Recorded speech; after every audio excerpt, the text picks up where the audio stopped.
Me dofo pa ho te say. Ma me free Adom TV na me fancha kese na nhira enwura bebia wo biara.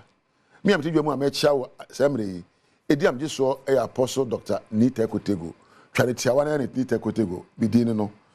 Enne so ye behwe nioma ya nipa ta beyo. Na wahunu se ebia na wasi kwan so asebe. Na adwemu eye ne hare ana etosianesa. Se de onipa huraye unya huraye ana ne efene malaria no a bo se bia otekrema so asa efita udidi anya ode o se lose appetite na pom na ya o se manya joint pains je se waye bosa o se yenkoye malaria test na akoye test no ne ho se malaria parasites wo udie mu ye se wanya malaria empo yekohwe na typhoid ye se wanya typhoid saa so na adwemu yare nso ye wonema bi a ekire se nipa na si kwan so a okonya adwemu yare ena ebi ni say. And then the American can say they get easily irritable or angry. Ebia oyawona anawaja. Ade ni say the bufu kwa na bufu ofa bana obwa kwa that say say obo abo bi. Empo ne yiri ne kan samu a enya bufu no tatemu. Ese mfa so ni na bufu so. Na bufu nyina so no eso say nyoma e ba ye. Their anger and irritability are out of proportion with whatever happened. Yes, who says any pan we see kwanso enye. The bufu by heart, just say, I can't just say, the bufu by heart. And I bufu no nyina so just say, ade aka say ka, and the say the cry, say be ojamu no, na the bufu no kasa, and na any pano we see kwanso. Ebiom, they are not able to control their temper. Just say, obia bufu there. Obia wira hoba ho there. Obia ni baje there, but any pa we there, tell bia jai. Just say, untimi shet no so.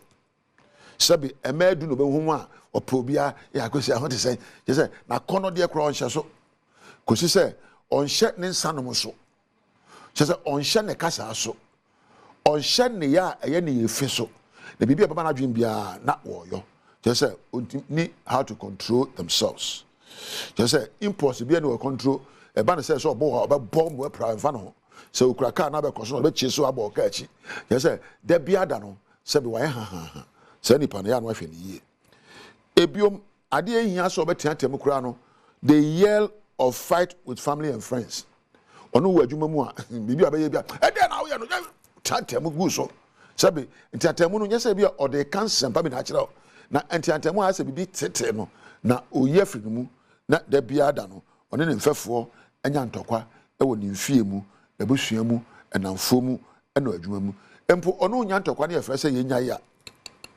mentia se da the other area no yes onya asem ma nka boniface de wonim da bia no da head ade ahye ne mu na otete na onhahan say nipa no nya hunu say or yakob abi.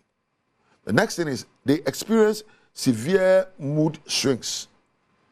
Ebia no pay oba adwuma mu no oh hello so say oh ada me ho ye mark me ho ye say ano you within the next 3 hours sa osmosis ko na ho na mo say Omina. Oh no, so you want to make a win. In Percasas. And to say the best of you, no. Oh, Minia, at say, or no croya, ni mood as a son, I bet to bread, or maybe be anya. To the Biana Viraho, there be an energy. To know as a wide BB, Nanya Nefe, Sandy Panofiani ye. Na a biana BB, cause why in the year, because the wealth wouldn't be Jan Kofa, there be a young mobro and a cassachere. Ebiom sani pano edu baby a onyankaye bi they have persistent memories and they can't get out of their head and kai or kaka nyoma bi na na be hye ni tim yeso ontimi nyimfiri mu to be they react to their memories ebia na me fan 1995 and I fan 1983 or Ghana na Rollins here ni ku 81 no na otese mokola for e di opportunity o kai na ne yemachi no etuo no babio mu sa suban we na say no wasate kasa ne ma mo ye anyi o sa dipa no hwe ni yi na enyanka ehu kwa nkai a enam kwan bi so a na adwe no etosi to na bi so a ote kasa o na sum woni to no ate command bi kofa de ebra o men kofa o nya fe ho fe ote kasa bi o na sum what they want TBO as Obijan Nasuma on the Kaza, they hear voices and believe things that are not true. Obeja is on the man penny.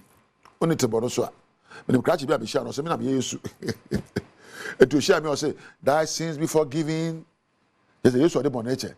Namikoka said, Adam, ka oya bo me say me nyi akyinie ogiri say Yesu na Yesu nyoma na bisa say Yesu no kro ba Yesu no fe Yesu ye wo no betre mo ye wo he enu na di ntokwa ba o gidie bi a sebe enyina eninyina so na ogiri say na ote bo obi ha o say me na me minister of one say minister no we pagya no ho as president no oya ade bro obi aso say nipa no na adwemo tosi oni ahobrase ho no oni ahohyeso ho de beba ne tim bia he me na Ghana nyina hye me nsa me na dabi eye kwanbone na tora bi so a na ase onku no ho onkura no ho ana ompra obi they think of harming themselves or others and you may be otayo no wan hwa na wajai eyo eba na dware de se obetwire ntara besesa obetwa cha tare ba ko be nansa emu bon kura wonte sabe ne moto emuje pampa kura wonte na num kura bon wonte sabe obehu se na nim aye basa se oya bi gina nanim che se adware onyare bi na adwuma wo ye no onyanwa ba ko enabo no Adom TV ochabo so ko TV we ochabo so ko ochi dwuma nyina aso da ne enye na onfa nyonko nche oya kwada so ko school ntimi ko school ba ko pe ko school se school we nye school we ha dwene do ne na ko obu agana secondary school nyoba chimu se nipa no efi sa me na won se obi a on tena dwuma ba ko mu nche obi a onfa nyonko enche obi a onsua de ba ko nche no tere bia na adwen mu etosia ne sa se maka kire wo hwe utimi sua de ma ne che utimi tena odom ma ne che utimi ni obi fa nyonko ma ne che na adwuma wo yo no utimi kenya ho ye ne yie e ma ekoso nyoma wo tayara na pa udware kama twetwe se kama ehye ho kama uyo obi a obu ntamfu ententem uyo obi a wontensem waso mu a unya no wo ye ne sa dan se wadwen mu edawo ana dai meja ha na madawase se wonya mre hwe mi mame fanchia enkomi production team omo doso ye ni oda no eye eja webe kampadu abedi ekire Mark Weber Richmond Adele Priscilla medamu nyina ase na maba sound na mada Michael the osmosis ba ko passe na maba Edmond camera na Thomas so camera medamu nyina ase floor manager MCR for the one e boy ya yumede bia mfie mu nyina no mede nase enyame nhira ema wom wa onya mre hwe me de wono nyame entina Yada Apostle Dr. Nita Ekote Gwase ni nkwanshan sama wode abreye mayemu achibie mu akwa Adom TV Badwam dwumadi so de edu so no ye Badwam kase nsam no ne obeti wo so bi eni ya me kase adehye ya wo mo yamfo brakese wono ate denne fise ne sumadu wompa na so ne ya besiesie ye de ho nsam no ebebro na afi yakọ akwase kokọ akuafo na ene wono mu sun no if you say Galamsey foi ese one mo no baye no koko abana won mu dua no wo se no eno ne nsem bi na no pay me bro Adom TV Badwam kase a wo share live on Facebook/Adom TV Extra Go TV 119 DSTV 280 oko YouTube Adom TV 2 kwadomonline.com ensem weni nsem bebre so ewo ho medi afia amankwa tamaklo afia ni DMTA said ensem ni chemu ankasa etie adehye ya wo mo yamfo brakese wotano north mansino emu no ene ya tadwo ate denne ifisenda esum adu won mo pa nenso netco ene PRC mpenufo de wano batu mu ntene ne esum no everyone so Adom kase etosui you see eyo omo be hwe no mo jitu mu say ampa community no growing day by day nti demand na den akoso nti mo pe transform mo edu kakra e de bromo ebe de ye ka say ya be community for no o magye atum se nyema I improve nyema I much better aba mo kanya no ejina so pepepe ye ba be community for no yesa ye two community no for say enye obi akeke e na mema no kwan akọ transformer no mu ade ne sa akọ kanka sebe community na mo timu no mo community inti bidu koso na se enya esa mu make sure se mo stop it wachi ye ne wonu mati sakro ne mo penso so di sankomo yi no credit we fi be mi comments ani am say that since no problem be e dey no everything manya of 3 times a day we all cry but that soon cry man dey ati so monday transform my new wine by am say how no say be I go on my some critical effort be na eba was na assign My bear a for bear 3 years now. And bear 2 years a day bed yeah. Lighting system no ewahano enyo kra half current enkwa sometimes embakra but now there I think it's a situation now is sorry.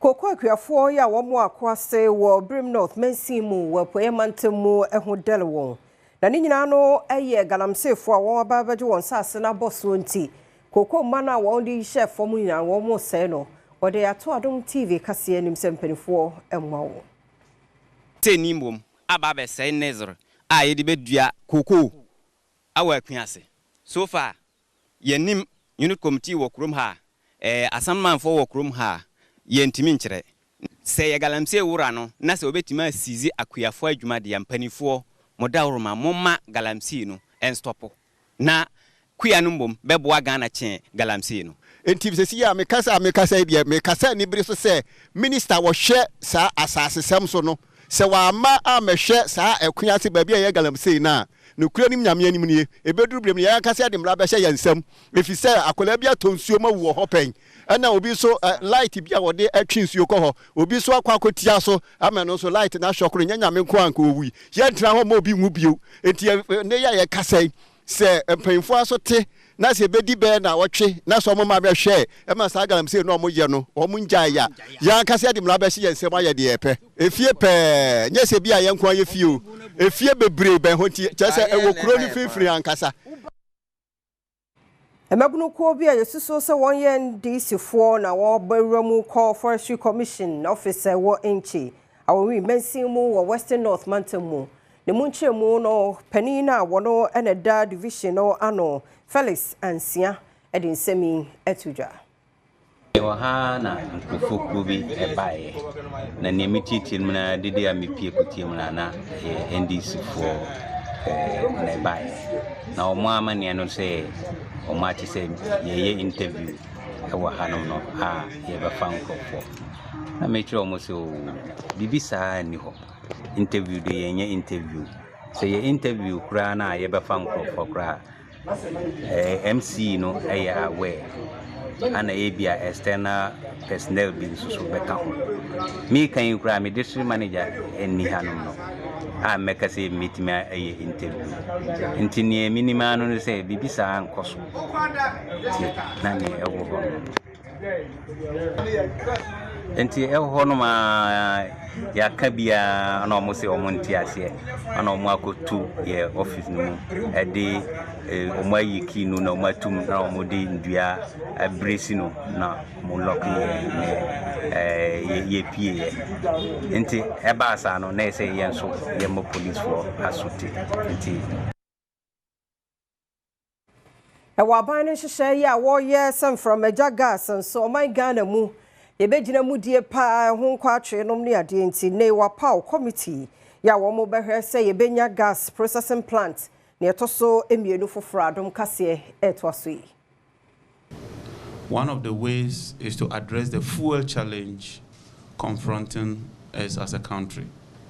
Currently, we have a gas deficit of about 100 mmscf. And so we are compelled to buy very expensive liquid fuels to fill that gap. It's in the light of this that government is taking a bold decision that we construct our own second gas processing plant. That can give us savings of close to $500 million every year. Atofo senga yesoafo a wo show men sikasem so wode ato abedwoku a watie no animu se omomoden ase obeye adwuma na aboa ama botaye esi wono mo ani so no watumi adru hu se de beye a omenyi ankasa ebetumi enya jaframa bebre ya ema se obekwa akodan obia. We need to have a second gas processing plant as soon as possible, and I believe that the technical committee will be able to finish their work in time for us to commission a contractor or a business to be able to build the second gas processing plant. It is so important for our country, so important for our welfare, and so important for the economy to run. And so I want to use this opportunity to thank you for your leadership, and to thank the committee members there that we are inaugurating them here, and also to urge them that, please, enough of the bureaucracy. Let's get to work. Oswafo ya wo hwe nwumasua so e de atudwa se SD Dombo University wono mo enkawa komanto yem na ban no ene gitek aka wo ho abomu se wo manyina mo nkane ho nsama ye dadwere e kai da wono mo eso no ombehwe na wo yidi afri ho ene wono mate governing council amasuapon no e no de nsemi atudwa. So aware that you have some outstanding ECG legacy debt, or try and work with the Ghana Tertiary Education Commission. I see something presented here to offset the burden of that debt, your legacy debt. And then this year, I've requested that Gov't Fund will support you through GTEC and through the Ministry of Education to at least complete one of your Gov't Fund projects. Dr. Benjamin Kumbuo, Governing Council Chair, washabo se abudwokue ebe wonum wadwuma said ye wahye wonum noa. When I travel to work every time I go onto that campus, and it is sometimes heartbreaking to see what the previous NDC government did, and most of those buildings are still standing idle.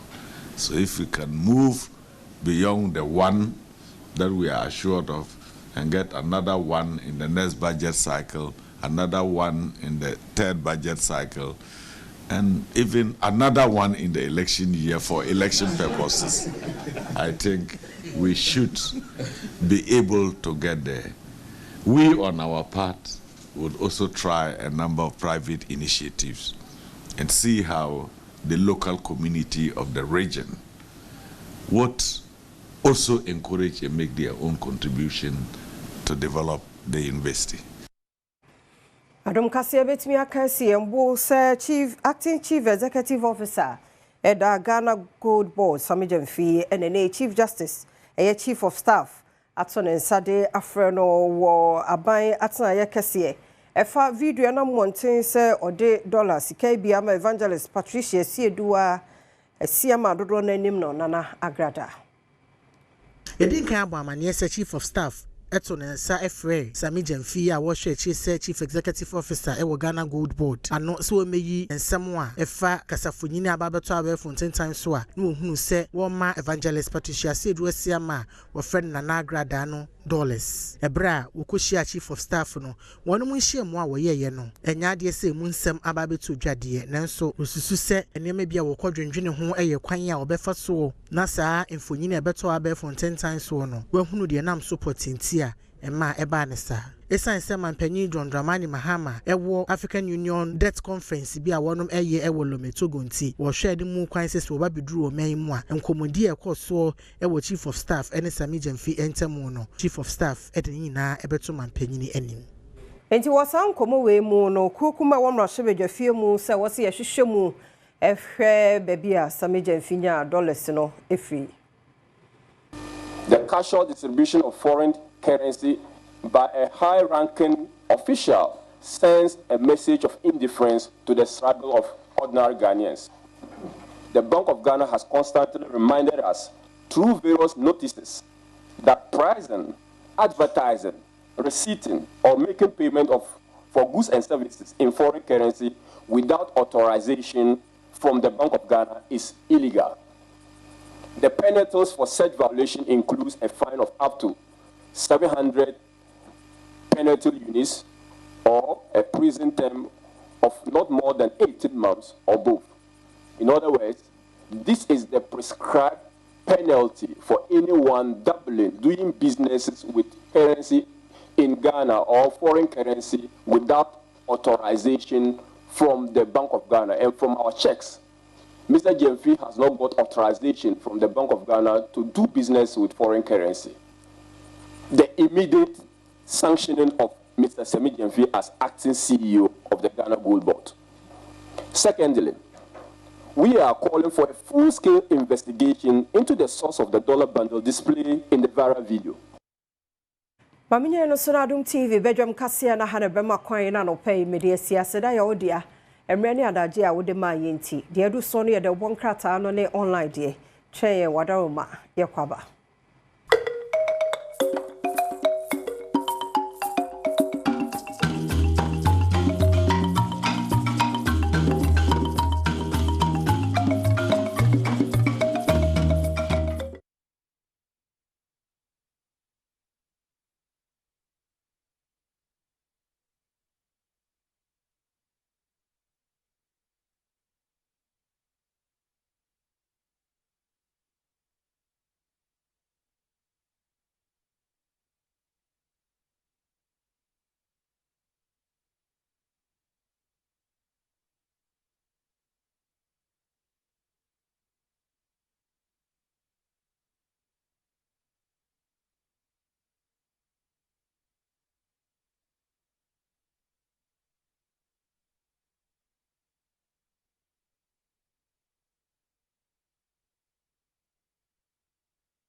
Adom TV Badwam dwumadie yi eso yeda se yede kase no awie de edu so no yede bon krata no ene online stories yeda se mene ora sante da ko ene gina ha anope be me na anope menchia we bejoso yeda se papa bejoso na haja bejoso mechiao odi wanya hoti ho na wo wafa kokko asi woni ma no pa o na ntiko kitchen o ko pa aduane adi ko kona godi na bende ano pastor ndi engo ko obi ada o ano pastor ndi wa ko adwuma no pa de won so ba enen kola no my late o da bo so de aminti mentire de o my late nti mechia onyame de ne so ache ene Tuesday ti kwa bana ni abna fo nyina monim dada obi skepo a enkasa won so be skepo shebre nyina anyepe nti kwa bana ni abna fo monim dada ese o bom paye e ma wo ho ni wabusua ni o my Ghana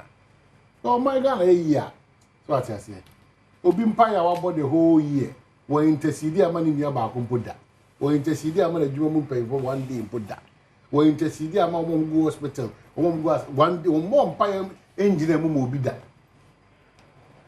ti o so akaya manfo bom paye mani pe binim se obi hye kokwa bi ma o bom paye ma na o so akaya manfo Ghana man paying now kaino now kind of poundful now car software outdoor my mama outdoor traditionalist no driver for now come a doctor for so being ko ye obi enko pa obi em nko ja sawa and seizures being ko to now kai omo obi come wrong medication now kai central for you no ko paper enko ke cancer ma kese betim di eyem papa emu abo mining now bomb pie ma asra for ni aposi for emu mpanyimfo ne nkwada kokko operation Obon pai mo bia akwantufo wona nam kwanche bi musuo bi kosua bi wona sisram kosua bi na ka asesa da gu bom pai bi mfane san be san odihie bi you know bom pai for open doors onyame mo anim nye duru bom pai odi man pai ki afo wi a watiesi wangaza oso so onyame bless you ene day ene dan nyina e wo Yesu dim ji so Amen. What will you do? No, it's about what to do. The overcast him. They bring my whole coin. And he be the one come. Ebe call online. Ebe call the overcast him. Macau say I will can see now. Se pe esho asemidika etuaho. Ansa na pensim mu. E de abada we cry. Inti efia man kwa be ka bribiada. Se do numbo pa mu pepepe. And esha say Doctor Apostle ni tekotegu. Na odi tu se America no. And abedu sam pempenso. No si aba pa to do. Hi, Badwam on Adom TV, multi TV so. Say nka otimi hu cameraman for no. Say obinumu apampema pa ene o makose yuma. Ana otimi hu ebinumu so dia adwene say tam. Nkoda o. Kwada. Asetira mu abrabo ni adwendwene nkoda. Their body say now at age 26 apampema pa. Hey, ene wo problem. Who say yomo at 26? What you Philip was able to obi. Yombo bega or did say bra. Fiaman kwayo kubi no go SD. Oh, why me no go bay. Hey, we we remember only people. Yes, you be that's it I see by area. We mean me Mother's Day next day. I'm young compacho. The say can no. We will say yombo ani she. dodo na na abefu de bi aba dodo na do ti kasunya awura de jakobo no krasa ene de da so ye ene so ho nti wo say wo bohu be ma da no affinity ho sa black ene mo pedro papa anya ne papa but no so ho anya careful be enti say no mo bake what kind of ebi ni call say handkerchief say someone because we abo na etne fancy tata ene de anya ne sa but who da e was either so we could dware obedi ka dware mu okay asa na we are the egu and me catch obi ana na ensu krai ebi ni musu apampam apan say ene abefu nsem no omo tim de nyi ehihye eyi hu nyina kama ba ku die ko tu restaurant na pampam wono no to say home say omo for super glue now when na ka ba boru bi ye tia o ye pese o free sa o boti yenim hospital no aboto emboto ka kira won say na ye odia emu ni o mapa nyina fa me that's the belief now ye boti mu ade a dey ni no be kosa graphic say any man say your first lady Lodina Mahama eno ada ye bona baso ha me say enen so graphic di aba say eno ada say na afia man ko yi ma so tiri say enya asori de mo nkwa no hwe ayi ye ma me ni mo wura no ma free mu there bi oto aso kwayare sabia ekwokyere odosoro nko adi ede ma omo Kolebu teaching hospital 70 person nko aye 230 from Kolebu only maternity ward no from first floor to fifth floor obia otria omo bills so enti anyagro ya de no ya da omo se pa ba mani bi wo hono nso ne omo wura no ne omo busuafo no bi asa abo apayo sem no munyai na no MPC on bai okoto pa amanyam su chire mo triplets quadruplets twins anyagro uwi ana boss na nyina wo hwe sa enti e ma melodina nyame nhirawo enye nipa nyina nso no nyame ato omo nsem a omo be kai cross asumasi na obenti hye joint o ese ko odidi mi wi na akeso bibi afa no bi but onyame nhira no mo nso amunya asa akonya no boni aye nya de papa mokọ munkuto yanyima mo mo mpaye emfa ma no so atiase very important ti na pena ka jo bom paye ma obo boafo na ti se onya aba ntoto na se aba wa kai no se de bia so rade be yi bia ma no wa kai wo na so wa kai obi so na de bia nyami hira no ko one place aya na ha yes so yenye bi ana ntwen se obenya sika tamo yes dabi kitwa na unya na nokuredie ni akomapamu timi so boa obi graphic anymore say Sami Jemfi appears before presidency over agrada dollar gift. Hey. Min yokuma mani nsano. Na mieni ni ndambe mienu idie. Ono awo se nsuo bo na so ogitum se nsuo abo ni yie pa. Nti eno e ka cho akopie wo Jubilee House. E betutu wa nsem ni be na de na ma ba yesa. Hey, nti unim se man pen yesi ni enho asem na the graphic e de aba. Kasipa for many man say you see this appreciation against dollar. Say the see this bond modern pa about dollar na. Price reduction will take time. Professor Gachina kasa say enipa e kasa na say sika no so na ho odin gina kama we the entity e no say debi ufiti prekope na pause a emoja na eba. It say dollar no any seed ni kra na yama yentu ye bo asese entity no ma yentu ye bo kaka eno a ebe hihye ne ho na bibia ti akokama e dia mayen the overseer Shatawale others testify to Sami Jemfi's generosity oba Ghana hani wiase nyina onipa ba ko a ye gini tum se wo peja Ghana jum tum akodum pempen so amfo Shatawale ego janga jaba koje wodi adanse say hey eba adoye oni ni nyan bi eba adoye pa there bi onim Sami Jemfi onu abetim de sa hye gem e de amano. Linda Oklu threatens dismissal of appointees over rejected MMD nominees.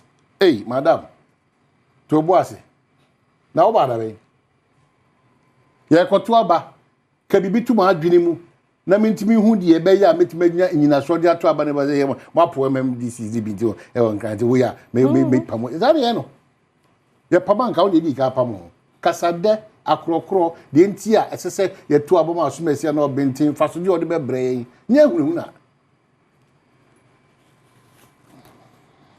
Cosmos bosha mashe no every ya hoden nyina ma hoden wonsem no enam ne kwan so pepepe sika so $2 billion minister papa baako John Jinapo wase omudi be shishi the New Republic is wakasa government kicks off $400 million second gas plant na no afi etwem kwa na ka ban dada wo so na nka obe no ye da bu fato ade amu ye mu awura mi ehu ade ne so ye mu da mo pa mo ye hu bibi da bi bu fato era John Jinapo bo hu de sa mun ampa o ma twɛn o ma be o ma hwehwe bibie mu wie emu ada ho President Mahama ban no esaye the second gas plant cost you over $400 million. Mahama's generosity praised by Health Alliance. It could be so on the Health Alliance and so almost the Abasubodi can say ama President John Dramani Mahama. Hey, if you went out here, Obaji can say free means the better kakra. Free Africa of debt crisis. President Mahama neka say, hey, bibiri man, a catch tree, a memory is I rather more about who is coming free, and a bibiri my intimate dear, na bibianko kama and for my if you are 70. Father jailed 10 years for impregnating 15-year-old daughter. Not 10 years. Who's that? I mean, can we? I watch you know. Yes. Mr. Hassan, Ajay, because no. Father jailed 10 years for impregnating 15-year-old daughter. If you are assembly down. There's a crown about over frozen. Grandpa, nada. And say, 10 years. Now, Munyan and man in that way. Or that one do cronum swa prapratigate wow, but dear corner 15 years. Did you can remember Bassa? A bay ye come. And yet Dumbo. Bay ye need them be beer before. Kono bonnet. Massa, on your correct. Okay. Wow, by 15 years. On your correct. Kabra me say wow ba 15 years em gina we ugina we na wo ba 15 years e dia kono na won ho nya ba ye ni chese udwin wa wonti ase or maybe a step daughter mostly a step daughter for no maybe o de obi abekom na ye no because wo ba wa chem na wa na dai e dia pa na be ye wo ukom wo ba hwe so se wo bru say tam enti akra no chese papa no bibi bebre ka ho o de ukom pa ubro ono ane ba onu ane ba na yiri wo fie ho ese o magyae eno so timi ko se saade no wo ba hwe oba ni fie ho wa je guilty wa ya de no na we wan so oyare onyare bibia ye adwuma adwen ye adwuma onu ane ba timi chasa akra na wanyem no na akra ne ba wo ye grandpa na wo ye da wa kwase 10 years court be ya wa dia che no hey 10 years do dia che no man kwade ne bi say ba dia de be wo so dia be ka che and you more back kagus no anya fine do that sales okra no o ti se afia man kwa ka ze urade humobo and you da be ka chewi nya urade no nya die hia eno na ho na ka me de be hye no me sere mo ada obia anya nipa mua ye presi e be ye mua ebi wo ho no ma na ye nso ye man ho kwan ma ne be sisi mo adaroma wo ye japa na wo hwe obaba wodi mfie dunum ede akono ede bonsam ede nsɔhwɛ ede ne be mo wa tu sa na mo yi ana nye rape nso wa hyehyɛ ho afaya say rape kra dia but ade we na anti wadwene ho anti oba no frɛ na ye ne sey ana chesa nsɛm no doso abna ka say oh yeah questions no doso yeah the national inquiry baby accept blame for death crisis baka wasem era Mahama na aka say and construction of second gas processing plant no so wasem e wa hanum say military training for national service personnel and them so pepe national service for no August 2025 kwajente tie we no ba na wa was why discipline sa ka say obey me ko try dey o kasi we papa we ko say e de no famu we ko meja no na na multimedia for ko tro me di kan ni pe di o mo ko die mo kro mo no atias na me hu me di na na me hey that day ni dey be you that day na me say ajay bi nai ese wara ajay bi nai no mo ko ba wallahi wa bo say 2 days training a day e go no say yes why you train yan kasa ba wo be ja kasa afia ko na no so ye nesta ya ah da bi so ya 14 me ko elwak e ho kra mentimi enya ho na ko kana da bi afia no ho na kana me ko 1 2 o se me tisa o ba o hwem o ye ne sisi come on I'll chop your stomach hey papa me ba bi ba o bu okay I'm saying me na no kwamna ka wo bon krata ni mu na the minti ye coordinate Charles Bisius request for passport release there be almost more formality and also who asem no na fe anase ni ura ken de no so courts de no badwam.online.com and also ho sansem ni nyina nya da vie na bra ubenya radio for 97.1 ye chia mo ye da mo ase papa dwumade no ye de asi ye kona agudie mo nsama ba siko sika na 2k o Cecilia Mikwe, K1I 2K, Mr. Ocha star 281 hash, option no year 4, star 281 hash, option year 4 2K, and then banana pay ya, KJ Bano de amount, Mr. Ocha, 2K, 2K, 2,000 Ghana cedis. Chani Cecilia Siko, Oberano bidi 15 cities, I bet 2K, Mr. Ocha. Shane di na ucha ya nyo Ghana card bi abehwe da omumu no so ye frɛ mo nso amonfa na mo me ehunu de mu diska na ye so far won efrɛ wo mo no ye hu de omu de ya na awosekura agunipa star 281 hash option ye 4 what the option no come different number bi a wunya 2k na no pay ye kona keju aba no de ato aso ye da se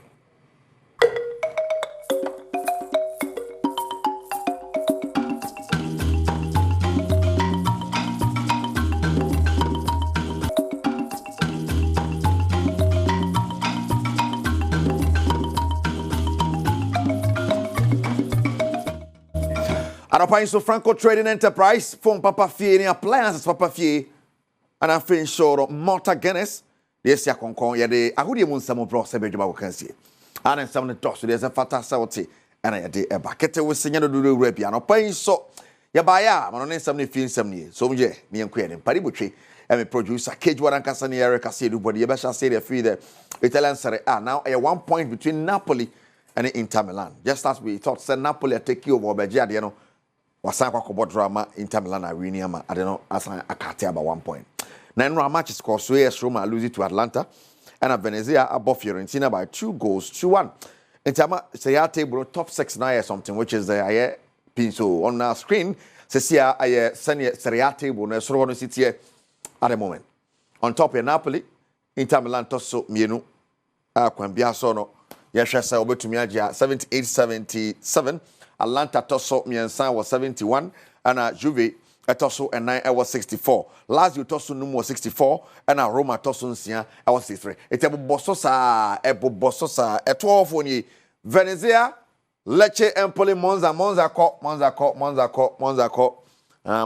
nti yanu win here so bon bako kan wona bibia so atimi consultation so sa enso e fama me. Now there's La Liga, La Liga so they no Barca ehia win back no e champions of La Liga. But in here and fixture say wo La Liga ni mo ni resa ni won some so esi on screen. This is it. Girona kwa away to Valladolid, Real Sociedad, and Celta de Vigo, Sevilla, and Las Palmas. And Ebo and what you say yes. And the match is not and your bad cry. Now, yeah, can say no, young queen him na yen share sunny and them see a corrupt. The Abeto Johnny able to confirm the amount say the Don Carlo Ancelotti season area with the Real Madrid Jao and Brazil for confirming say one new manager. It's channel so F the national team or person within the World Cup.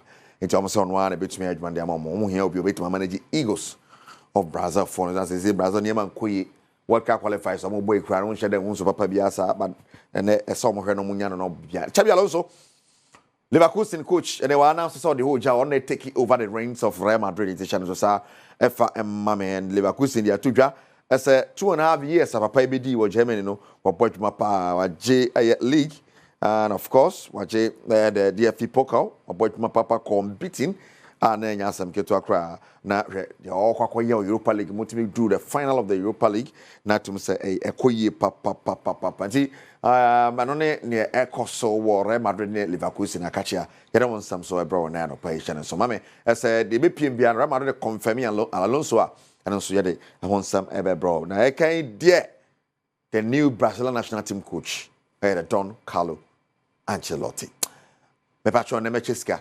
sika si twanedi *281# na kwambia so wadiska e de go bottom select Adom TV ye call break akra we are back me person diska no pa bia channel page matches kana bibia so atimi akọ ye okopie mu wo Malta Guinness Vocational mo se men kan share so no pa no matter babia wo hye no matter the occasion Malta Guinness say was here e ni jimu awreho mo ye the Malta Guinness and ye o me sponsors na no pa I'm far away from back on to us. Enra, the Indian sharing the Black Satellites of Ghana. Ghana mantin him referred, you know, bet me qualify for the World Cup.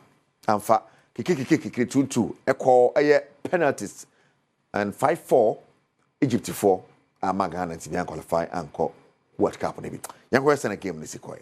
A area course or war and Rack anymore. Jare Ghana to be qualify for the World Cup. The 4 semi-finalists. No winner automatically represent Africa at the World Cup in Chile this year and to me and Kona. After the game, former Ghanaian international Emmanuel Ajiman Badu or no Egypt here no mujina a World Cup and the man on my Ghana na 20 level on a notum Hremu se kwambia so no say about they prepare ye for the next tournament. To say matches from the onset. And somewhere Emmanuel Ajiman Badu here to Ghana coach Bako Joe na Dakwa. And so that not to more the until GD years Ghana and to me and qualify for him. Wow, for another year running Ghana and to me and qualify for the World Cup on a 20 level, and I think it's the 4th consecutive time. And New Zealand, South Korea, Poland, Argentina, and Chile. The other group game, and I say Pokwada quarter-final games, Sierra Leone, Morocco born 1-0, Nigeria winning over Senegal, DR Congo, South Africa born Kaba 1-2 and Ghana. And Egypt did 2-2 and 5-4 penalties. Egypt are qualified for the next round semi-final. And Nigeria and South Africa, now Morocco and Egypt. And so they are bought any way in Sunday in 7 city. But from Ghanaian internationals be and so the man not to turn semi more. You share Sunday. We saw at the Ekafa Ghana qualification and qualify for the World Cup now. Two fates now, I'm young, and you know, me did this. You maintain your more capital. And the idea against us will be the Bob Blaster, but I couldn't say any mistake again, you train game. And you know, give us a 5 years to challenge your players to be a year from 1 to the World Cup, and I'll say 3-4 years at the Bob Blaster. While Rabiu Mohammed, on somebody to Jaffa, Ghana, and Semeko, so and Ra and no home. Now, you can wash in on a Franco Trading Enterprise phone, Papa Fee, Franco for a sponsors and a pebby money. Now, you can Franco a phone be out, pebby out, I'll be your honor, no, and China, plants, Sahodwa, and a Franco Franco for Baronyasam Ketwa, 80 Mukopimo Smart TV, Hodwa, 32 inches, 55 inches, tabletop fridges near the Adini now when you be Franco Trading Enterprise. CCTV cameras are Hodwa, Franco Trading Enterprise from 0246. 422-338 0246-422-338 and 0555-939-311 0555-939-311 and your number between me from also francotrading.com your website and Google Play Store and App Store obetimi download your app na when you madi ensa so so na Malta Guinness and so can wine pay am boy den some no idea bro Malta Guinness no matter the occasion Malta Guinness me pacho proudly made in Ghana Malta Guinness me pacho remove I'm in chase kakra but me 2 minutes be never kakra gum me 2 minutes me 2 minutes now the kakra gum now I star 281#. Eba obo stations dey go select Adom TV. O select Adom TV na ya bisa say adodo sen na wo etwa. Dodo sen na wo twa. E bisa dodo sen na wo twa no a o chro 1 no. Na ya say ticket na dodo no no. Ba ko bia 5 Ghana cedis. To chro 1 kire say 5. 2 kire say what 10 cedis. 3 kire say what 15 cedis. 4 kire say what 20 cedis. It's a strategic na fa kakra gum. Until 2 minutes na ka 1 minute na yefa kakra ma on discount be so discount no pay ha be call break kakra buy na mention 1,000 bi na if I check your WhatsApp na mention 1,000 bi na if I check your WhatsApp wow ha na be anti me ko yiti and one seminar yes okay worry aha okay worry there me enquire 54321 kai 1,000 Ghana cedis why ni pa 0542-315 something. We have a winner. 0542-315 king mefrau I'm from sia obi a disika dia go ne bottom aha obi a disika go ne bottom pa hey my goodness eti say o hwen anopa ya hwe ne so mame ese also betimi adi enwie e be sign another draw yes e be sign another draw sia yi papa yadi show wadi you hey oman ne kwabna sante ba ono so baba becha another 1,000 Ghana cedis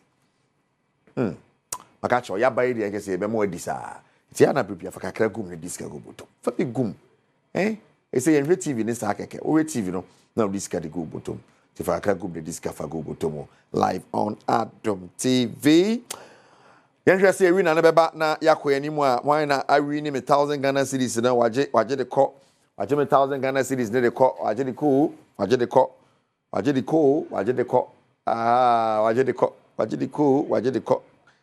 yes hello good morning congratulations hello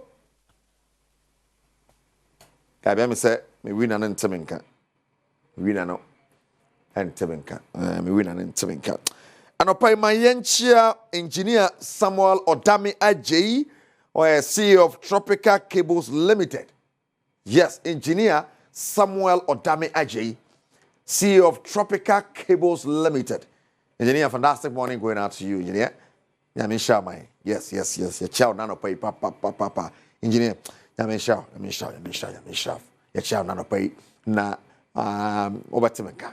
Me frano pay na bibiati mi akoye dia. Na I heard see we na be to me aba. God. Hello, good morning. Congratulations. Hello, good morning. Hello. Good morning. Baby, I'm say we no ntimi. Pacho tie mi o phone so in Hwe TV no. Ntie mi o TV no so tie mi o phone so. Otemenga. I'm say me we na ntemenga. Otemenga. TV mbe me kura me wa bonten. Ati otemenga. Na radio mpo na wo me nchen. Ati afi otemenga. Hello. Oh, yanka ya binga ke no isaka. Wow. Yeah, I'm say I didn't know what I say. What is 1,000? Confirm me, mama. 1,000 Ghana cedis na betom. Wow. Right, I'm saying here we know not near Tracy and Rebecca Saga say welcome on Monta Guinness Franco Trading Enterprise for Papa Fee and appliance Papa Fee came on a penny in some idea bread war. You be just to the Sipari Butcher, every producer. Kaifan Nankasaka Kejuan Hue. Eric I see do boarding. I was a special eye. Now so I'm son and I'm your papa who won't some mouth. Because what have you?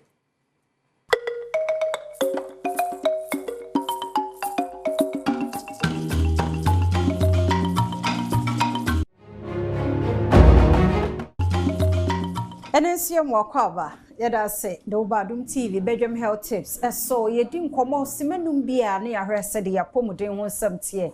Then I watch you be answer a topic back with you near Casafa home. Till I watch you way, ye Casafa, Myopia, and one run ye share scene, Tikayon, and Neddy Cusini de Fiada.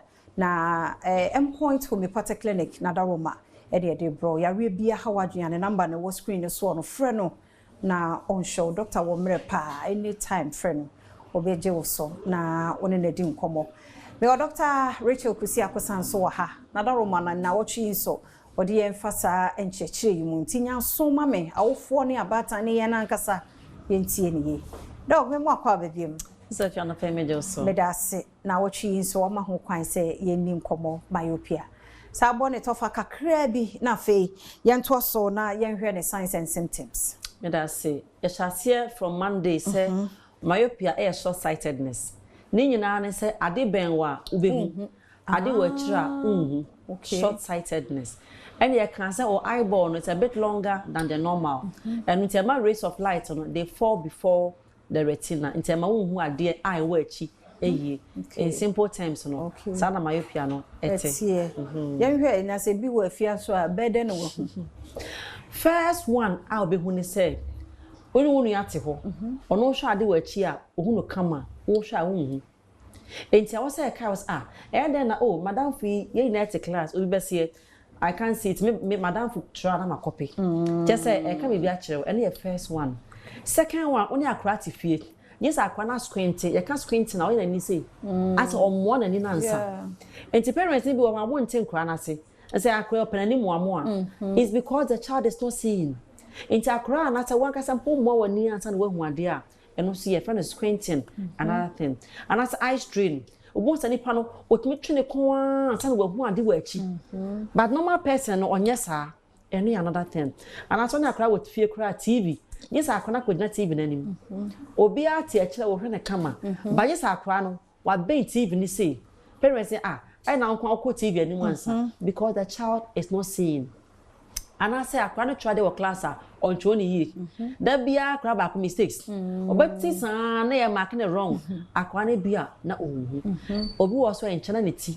There be a chronic headache. Mommy, I can't. My eye headache. And also another thing. Okay. I was say for say beer.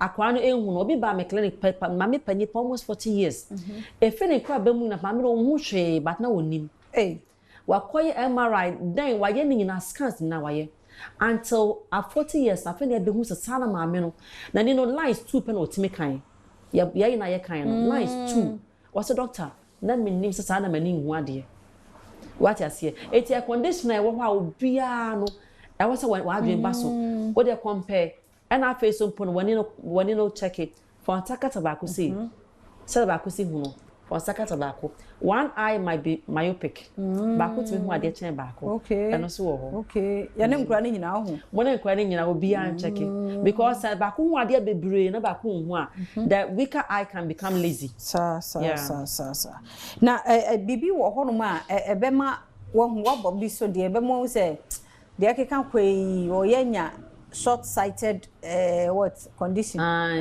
the ba mo hu ne say ni nyina ya observation oba na wa wona na onyini kona no fuani toto ono a watena class no ohwa ade a otwo ne ye kama na otifia na so hwe TV a o relax kama otwo na ohwa ne kama ana just akwa no eko TV hu ben ho ansa ana wan kasa kra panyin no o drive a wotu ani hwe achi a wono kama ana yesa wan kasa wotwetwe ko asa no wahu ni na ye nema wo se bo nka ye se e bia sa short sightedness bia na obi ana so bo so a ne ma me sa bio ade wa kira wo papa so ade wa kira wo nyina sha take glasses aye nsa abusuan ya de yes etie ne nyina no so no e wo se uhu se e bia ye ni ebekọ ye ba no ho wo ba na no na wa check ya ma no o wa na wa chat ye de obeye okay my number no na nyame ya mo china ya to aso Tell me that say my number of friend my major so 0244982821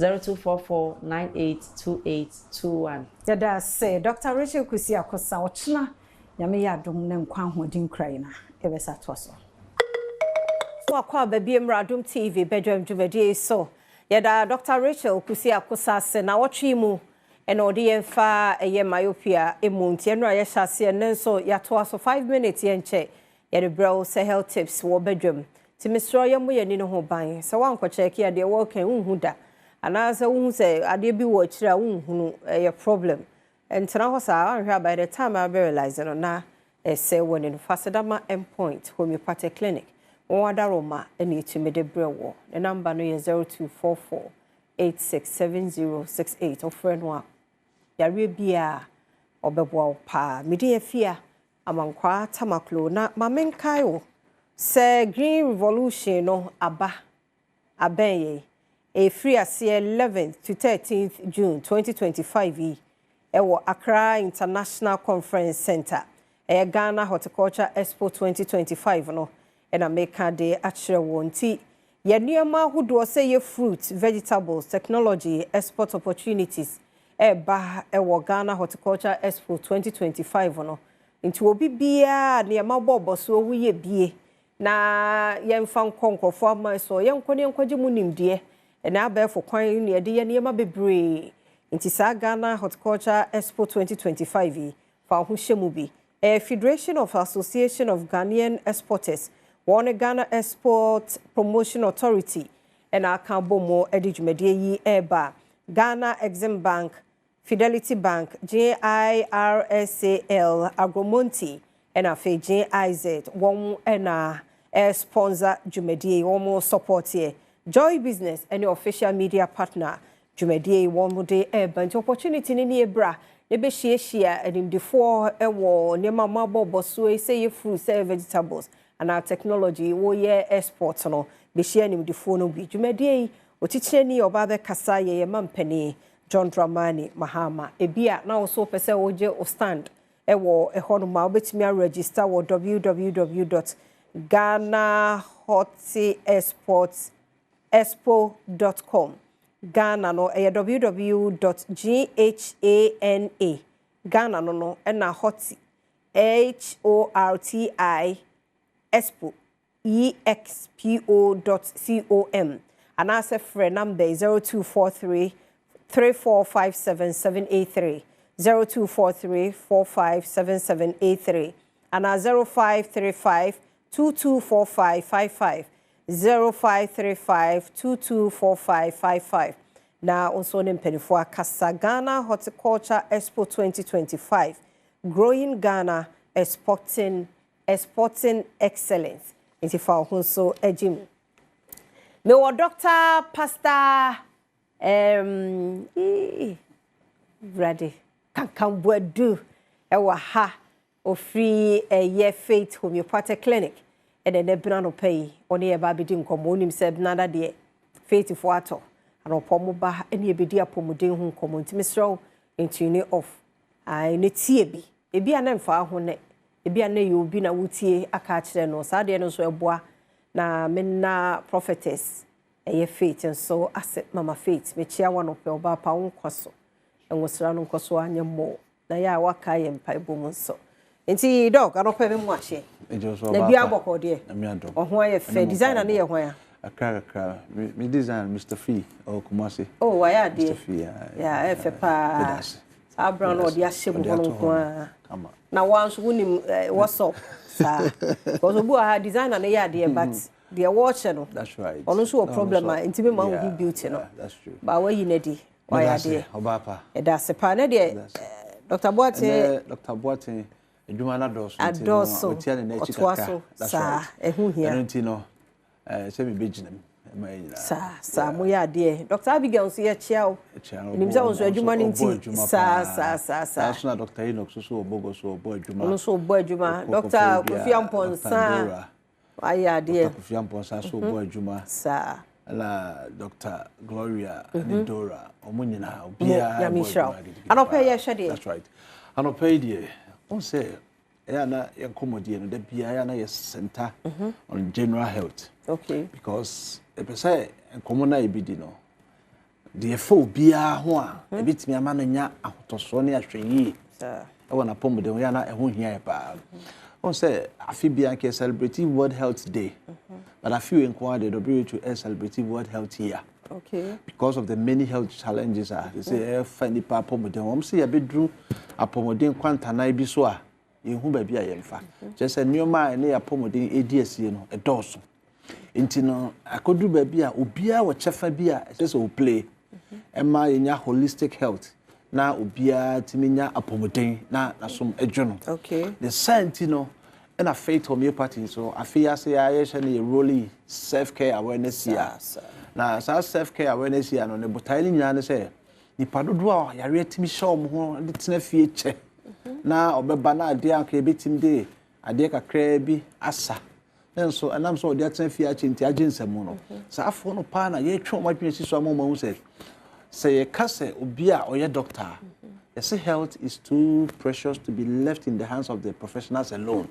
enti ankrankra bia o di nipadua ne na mo na wo your first doctor if you say bibi se sa wo nipadua ni ma wo na wo di kan a wo hu enti so wonya hu a anamo a wotu no e won sunsuan so pa wo apomoden eso because obi ho a ohu se sakraya ba wo de betena ho ene ochena meko meba saa na ni beba na ho so na ade kitu abi na be kakraka anu ntina omo ka se say di apomoden kwanta na ya yakogina so no obi a wo chefa wo wo a wo di nipadua ne nampa enkankan wo if you say se wo hu na obu ani guso a bibia ankoso yare ne bekoso a atenem na ade ba ko se hye so ne se yare ba nipadua ma ye nyoma mienu ebe se nipadua no na eku eti every day bia wo de be ma yare no o ma no kwan ama na ye kese eno nti ese early detection na me wadom munya hu ya no to anamon ena nyame nyansam no ye wo incubation stage of every condition yare bia no efiti ya na call the end stage but se nya kodru end stage a se Ghana man nyina President Mahama Kraswa de Ghana sika nyina tawochi ya end stage complications no sika nie edronie enso nya hoto eno nti na ye bo kokose entna ho ema ade no enkodru the end stage na fe de wo ye hu hwe nyie no na sika da ho so na owo de wo se ne eya eno nti no de ye kanyina na say self care awareness month we no and as a year no take advantage be share fidiem say no ye de fidiem mo aba obetimi ahu the state of your health ahu say de na asha say developing ade be na hintame a say me hu antu na mountain me betimi akofa esunsanso e da brema pomode onya hu ya na ya tro de say wo ye na so otu na mo na aboa as say ade ba kwa ye hwepa ya arthritis and osteoporosis and kasemu hawa they say nipa edoso pa ama emrantie bi kra ya retire omo by force yo mama ba ko mo retire from Germany ama ne ba Ghana they say obasima pa and so arthritis untimi na untimi nyina ho one of the conditions it me bubugu from kra untimi nya hwe to ba Ghana obeti faith homeopathy oba nyame adom e bi bobo ni nura and never me come back to Germany ya restore no back they say ya brofo no wan say drobe no konom no Ghana na ho timi atona o sa be he na dwuma sa obi die timi kwa akoduru ba bi na eja no heat and burning sensation pa e woni sisim sa burning sensation no obi timi nya sa stomach ulcer no types bi a eno so timi dis a na aba obi a washa say develop kidney issues especially kidney stones ono so timi nya sa burning sensations ni bi e woni sisim na wan hwe ya e be kan watena dem sa de ehu e de nipa bebre atena dem especially your ba na sabi o sisi modu kakra o sre ene toa e wo sa nyoma no hu a entempa otu hu anamon wan hwe ya be mo kutapoma enu nti the Faith Homeopathic Clinic na yembo awo said de be ya ye be ma wonu papa ya hwehwe hu ade no na yetu ase amana free for once and for all obi on so onya accident na ye treat ni ya bi kwa kasa ni mubu no mko kire so a but ohwa ase oti ya kakra e wo kasa ni entempa bia na osteoporosis and ase osteopenia obi betime nya bone infection bi na edidiko sa injury na unya yenim na no so de yawo ebrew ni nyina na say trimika nefa bra Faith Homeopathic Clinic we be ma after 40 years be ma bia we nipa tuntum bia semi ameti yi after 40 years no we betimi anya ade a ye fe no prostate enlargement na sa prostate enlargement or prostate glands no e ho na sperm nipa dua ne nyankopon nyansam ye prepare nyina ho na koso na eye kese no unyina no so ye kese na emu na urethros no enam enu nti se ye kese na ekemia dwonso twa no so kamia na ma bema odwonso sem ekoye basa nti bemme bia won after 40 years odwonso na ochima e beye chen se de won chem no no say sa enlargement no na eba ebi yenyini ebi ye infection but se de tie bia no ye wo ho oduro brane hu de no se yenyina na se ye infection ne de chiwade aka no entempa na ko sa wo de tsatena ho a bo so wo chem dwonso da ko dwonso be de ba pa chim se de ema and if any urinary retention ekobasa na fe ne ekope catheter akopa se catheter he be maketwa yi tokro ketwa yo na ya saade no so nya de saade no kotumu a o me ma sem be bafom se de o si timi boy dwuma wo mpam no timi mo sa abiom because ade no pain yawo moja na mchen na Johnson na mchen a unya kono kra so no yere kra ekwa kodi nhyiamu na mo so wote ho yere bo powder so kokroma ba na yem hyehyɛ na oyem hyehyɛ wo se untimi nya adwuma de ode komo obi eno de side akotwe pressure so esa ade abrew eno nti bema bia utie yem bra faint homeopathic clinic Kumase ye wa hinema kokobin 18 mu honoma enkran ha de Santa Maria Abuya Junction he ya na ametamaklo ade ba ko ye pa this month amma maamefo because of Mother's Day bia ye branches ni na say maame bia obeba hospital bia no 50% discount okay ye de maamefo maame bia ho a ahwe ne ma but bibinti no yare bi ha no ne ade Brafate Homeopathic Clinic no pay asisi a wetin ba Santa Maria Abuya Junction asisi a na yen hwe 50% discount o de beko ye hwe ma ho sisi ho so say after 60 years going you know enye dro bia 20 ne 30 for timi nom no ena 60 for timi nom after that no won say o members na hyase ahoden e ba from naturally enyinuma ona makwa na ahoden ba from tinye aduro bia na otimi nom aduro bi ho a ma me phone bebre at the aduro bi so anya stomach ulcers ahodo a so obedi fufu kra ya anwa ama na amfe pa afi kwa ontimi ni because of the stomach ulcer wakonya ntino oba e be check you say peptic and I say any kind of stomach ulcer biano e be hwehwem ye di neduro be kana ma wadi kama fufu no pedie posimu a wa obetimi edi ama ho ato sanso na wo ye papa panyini a umpese obenu modura ye alternative treatment options acupuncture treatment ho ena ye sawo akwanua sa ye de physio e de massage e treat e bedunum no so a no say ye wo ayurveda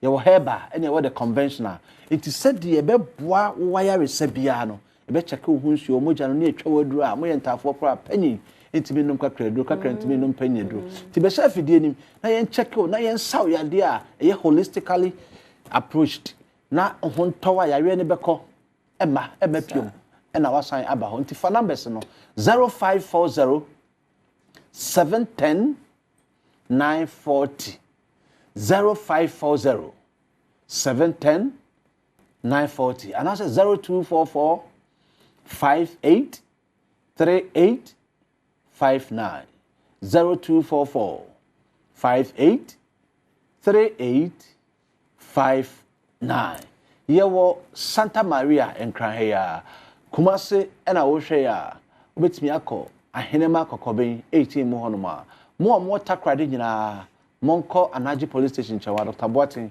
ewo ho a otwemo na se bogoso ena wo de a obekọ old asida wo boga abronsa na chipe koforidua fonyanko laundry managers road or Poly Junction na se nkran enha ena wo de a mesi wo Santa Maria Abuya Junction wa mame foni nyina wa wo ye adwuma wo industry bim wo ta experience industrial emissions ana wote sebi o boiler bi ho na wo didwa ye hye boiler na ngusie ni bi wuhia bi ko mu ana be se be o didwa gata kese bi da wa mesel take advantage be detoxification because ye hu se safo no yare a ede ba no enya asem ketwa ye frɛ ade bi microplastics ya discover say one of the causes agents for cancer oba ye detox na ni nyina abekɔ na oho etimi ato nti ye twa bra na yetimi emwa ya da se Faith Homeopathic Clinic Dr. Kankambwadu na otene kano numbers na wo screen na se no Mr. Friday no na wontie so wa mbosokra wo de frɛ eye clinic nti wo kɔ hɔ ye show kama na wo hotumi ayo den Design and Technology Institute and so year 2025-2026 admission. Nti about time any young guys, you know. Ebi ana unimade biye. To me ye bibi say ya who so affect TV, affect say tape bi a to me aye. Like to me ye sane man ba wa hu say wo sa do match de nti kura ye wo say ye fetire do de ya kura bone. Mr. About time me nkasa ono ne de no na adoma chade wo no mu no fa ne ko Design and Technology Institute na wo mo shape no more na me na adwuma na watumi anam so e de abone bra wo mo ye precision welding, fabrication, design innovation, graphic design, sound engineering, animation, photography na entrepreneurship nyina wo mo je ho asuafo ntime so wo bisa wo fie ho a Fane Brasisi womo ebo humodin fre 0541 6935 0541693534 na onempenifui enkasa yentie yen birthday celebrant yi enne. Happy birthday Koma Virgin Mary Adade, Nazareth Methodist Church, Mamprobi Circuit. Virgin Mary Adade, Onyami Show, Yamenyo Kesie, Usiso Be Kesepa. Happy birthday. And so, oh God. Okay. See, happy birthday, Koma Mrs. Sapon, Wakaswa Central Regional Police. Unyankopon Show, no nyo Kesie. Usiso Be Kesepa, Uknu ne wish happy birthday. Michael Esiedu Enkwa. Oh, baby, and me, I'm your so be quiet NDC constituency organizer. Happy birthday, and so encore Emma. Now, happy birthday, and so encore Emma Linus Nane J Danso Asari. Linus Nane J Danso Asari. Unyame Unshaw, Unyame Yo Kesie. This is so be kese pa na Chiame Yere de Deba, and it's a mission di cra. Ministry. The happy birthday. Unyami show. Nini bebe memoir. Go do for nyansa for. I had a bema coin na yedini nyesi. Midi efia. Amankwa tamaklo. Mr. Trebisesi will be at 1,000. *281# option 4. *281# option 4. Transisi. No man hine beba. Then also add 1,000. Kufu. De gu momo neso. No wakwa kudi. Cho no be dia no pay. No sucha. Na unsu bedi. Mambo atima ya krado.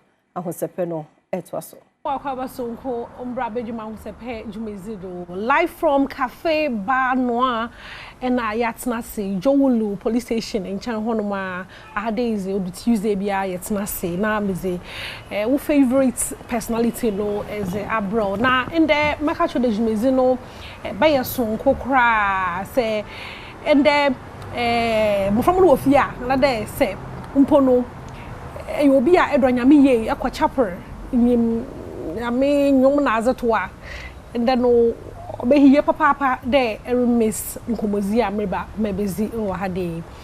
Young Nayan so winners all boys band Okrum Hade, whereas papa back to back hit songs I was am hen impo Okrum Hanon on Yasam Kakraba. Say, you can also fiti in canon best in da. Ya hwara ya to hono nyom je be a praises is be a worship na nipa na ozi group no mozinzanzan mpo no o hade na raba cheche match for him say na na o she group na so nkomo bi o hono bia no o mention nde o ma hen nyom na za we twitwa na chocho we na azi nyinara no o mention wa hade ni nyinara was botuga is am hen ntinda no men you free ni free hade kra o say na ye bo sorry free hade no na ya ye nhya ye be hia opinion kesibi papa Mr. Kenneth Apia and our my guest and pay. Before show good morning. Good morning. And also then and appear me my insurer because me share obia nyame afa do aye djuma kese power na sorry. Yeah. And today my angel no share Mary okay no say Hail Mary full of grace. The Lord is with thee. That's right. Na chede nyakopon on so man fa bibia nche obia keke nansa. So os bibi she ho nsa na chede very special we wo. Nyame na nyodo no, and I'm honored. Thank you. There, menya akwenya na matna wonchen na yetum na yetwetwe komo. Thank you so much. So Mr. Kenneth Apieni, or your composer, or chornyum, or shanyum, or arranger so. Abazibium na SNA. Actually, me guitar, bass, keyboards, drums. I'm jack of all trades, and I can teach the whole band. And it's also a master of all. Yeah. No, what's about again? It's no akwaba. Yeah. I was a penny. Yes, nasa. Yes, uncommon. That's right. Yes, she has also. That's right. Into no, yet nasa and pay me a shop a day. But so if you didn't, now you see you may be brave. If you, ma, yen share one life kakra. The him for the nini or hadi. Well, one more choco. Today a crab boy pa gaboy. Okay, it's matter it's not so willess one minute be a kind of it's because the Mpunano na woman. Okay, nice. Yeah, that Yamina Domonsono Matua Duco school Kipui Suhum Sectec.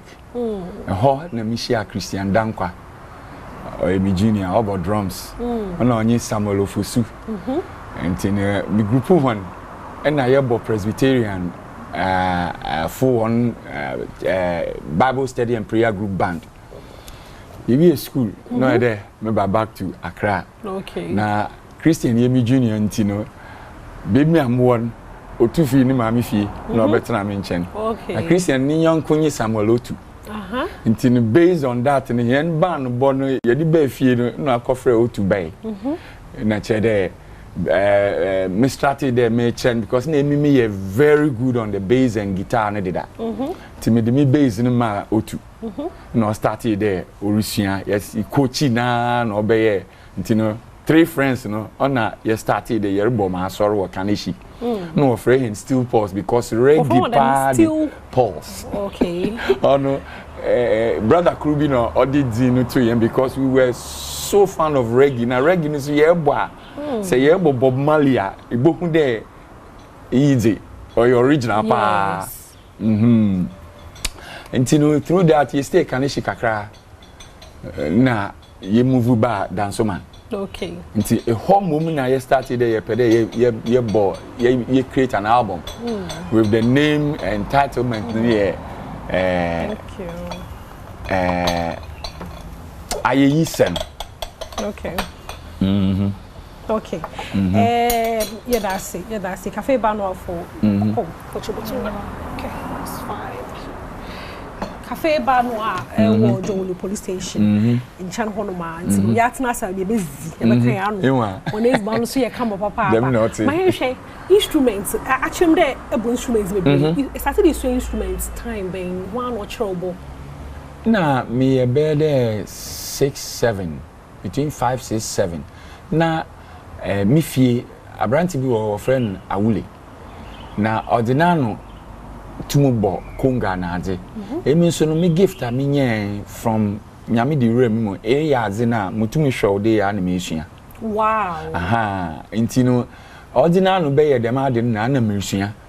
Nti ye call Sunday school na ye hu dem payful wo ya so dem time no obo banjo no onye e no akoto Konga. No de be si ono bia ambo.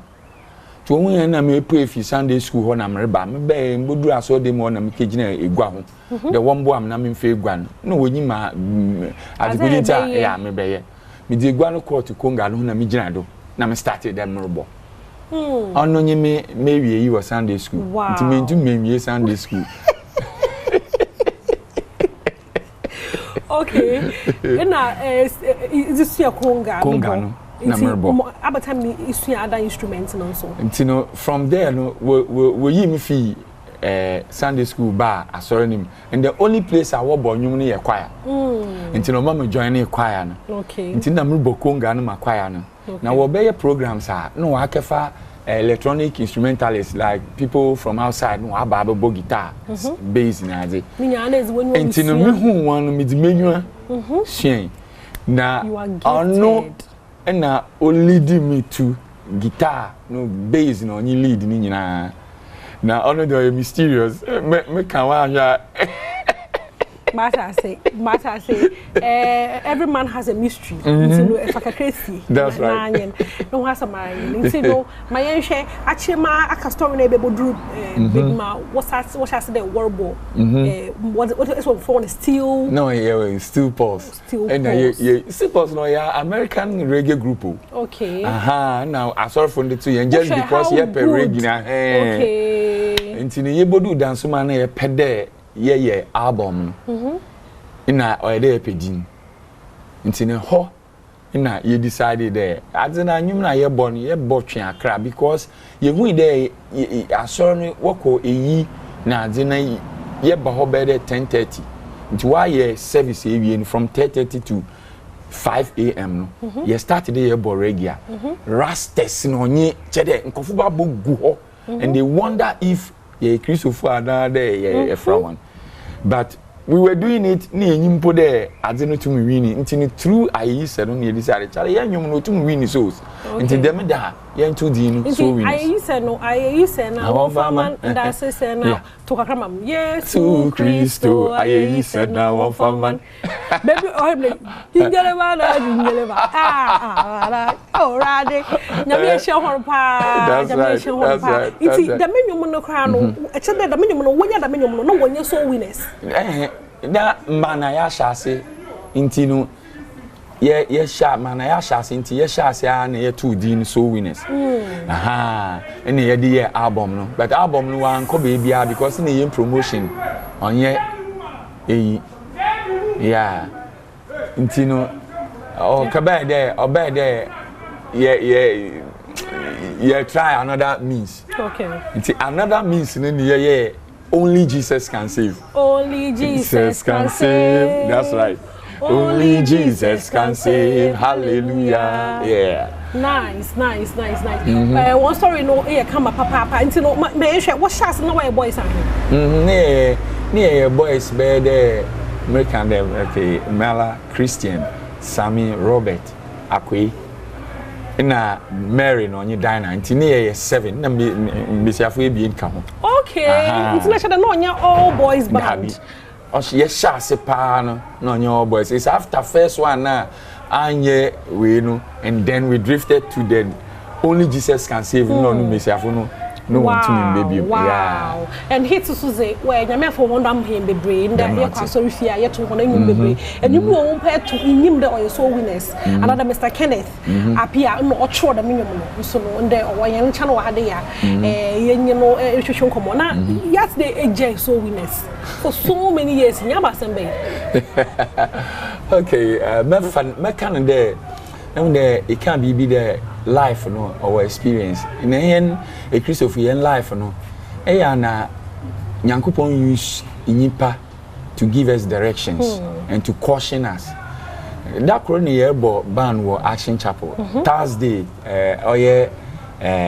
Jericho hour na Bishop James on Shenkom okay no be Shenkom okay but in the middle of me minister na papa no interrupting administration asema kan ya in the ibo to kwan na mum band no e wona wa kan wanya careful about sika anye dem a band no bogu wow intino na anye na o ma mtua do ye fi ho ya ba me pursued for the band no boko to international level no on intino ma me reach out to Mactonto no onye Tediose the late Tediose yeah no work catch in there Tediose Osibisa yeah wow yeah because na nyame mama transform band no into an Afro pop band which we use the African traditional instruments and the pop instruments wow intino me call one horn work catch them there ibotuma ya de no ha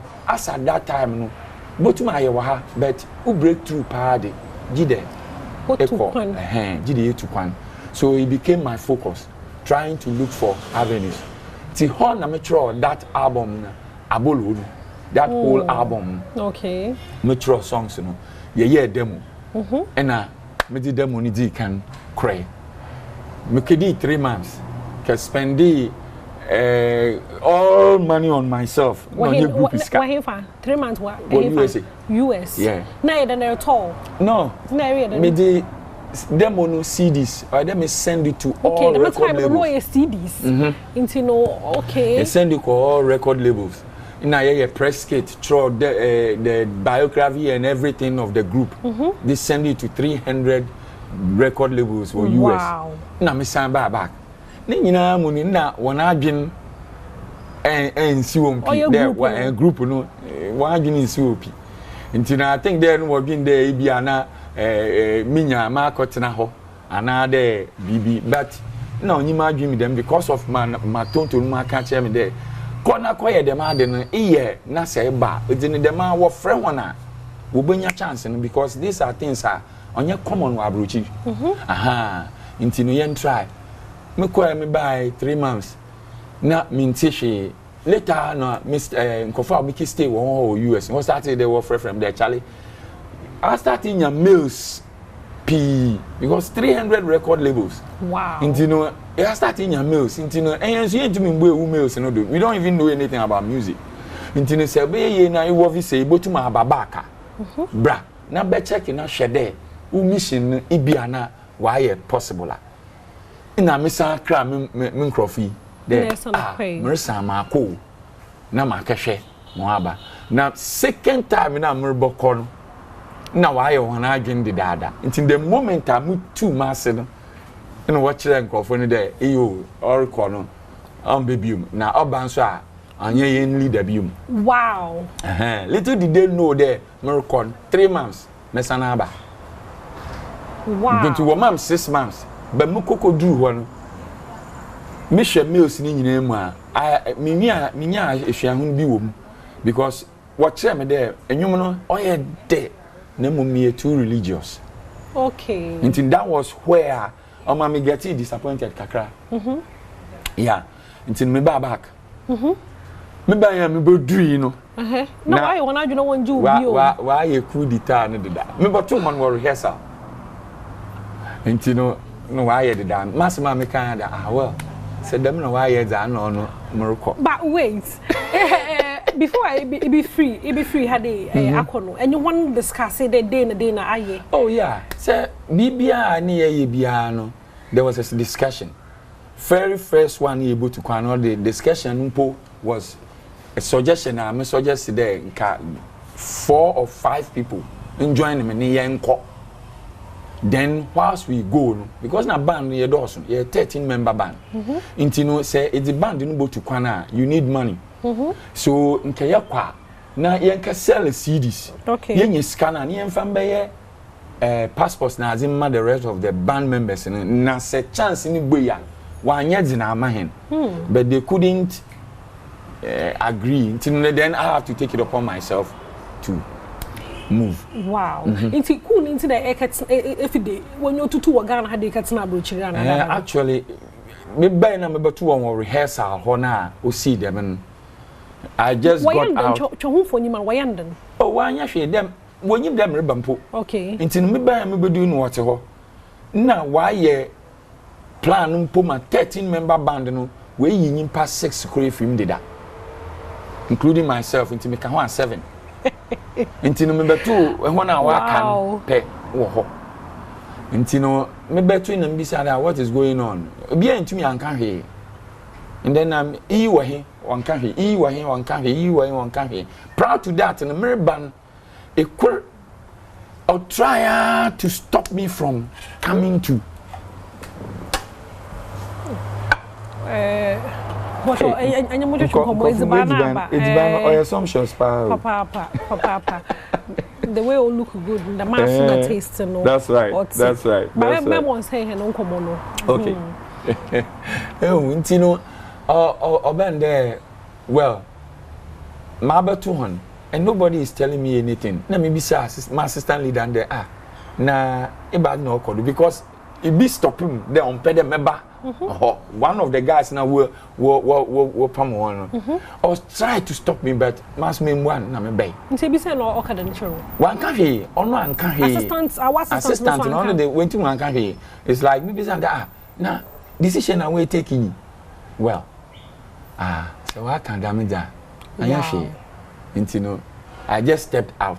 To me step out, I just took a phone and called one of my best friends in the US or a military or in the US military base.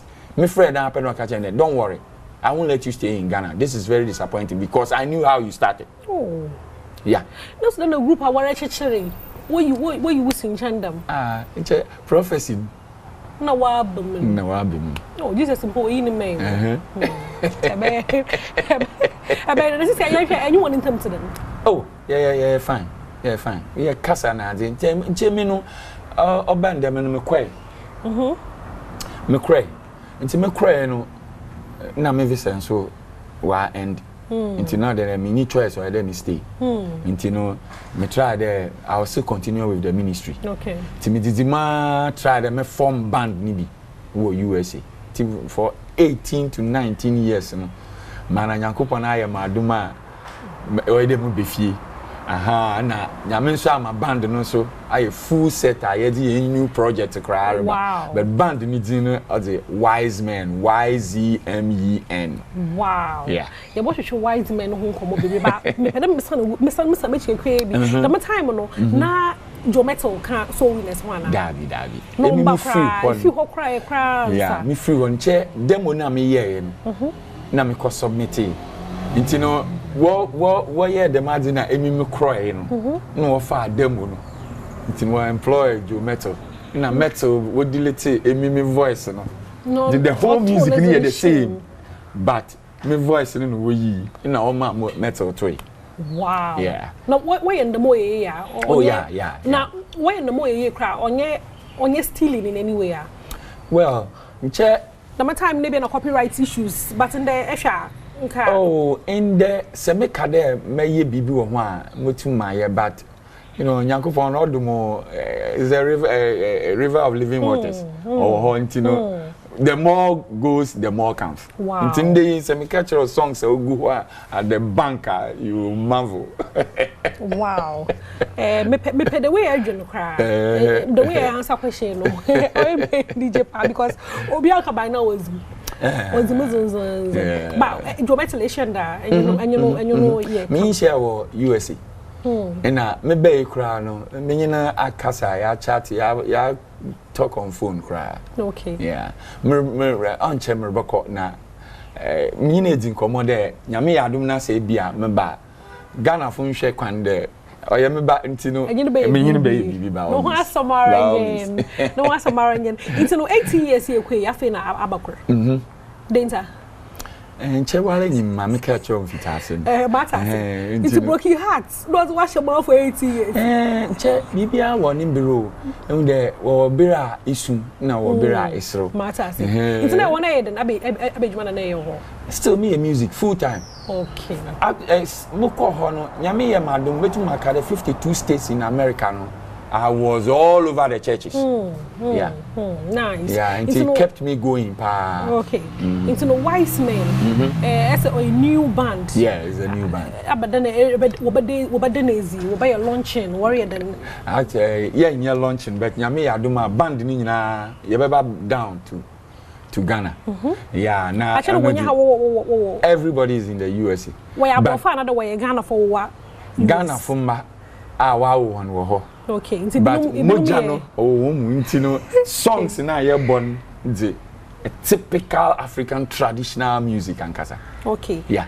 What to so yeah because I na wakati na bochi hono mchanda ma what to Ghana nyum na unda words no chi no ya na chi na Atlantic aka. But ye more typical African you know.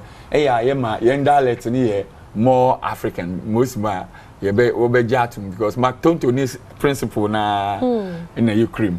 Okay. Yeah. Into no young gospel songs are back in the day. I praise one, I praise two. Back a day, nyom sika won two. Another nyom you may be fat on that. Bibi aboko ye manana. Yeah. Me shin hum ma me hun.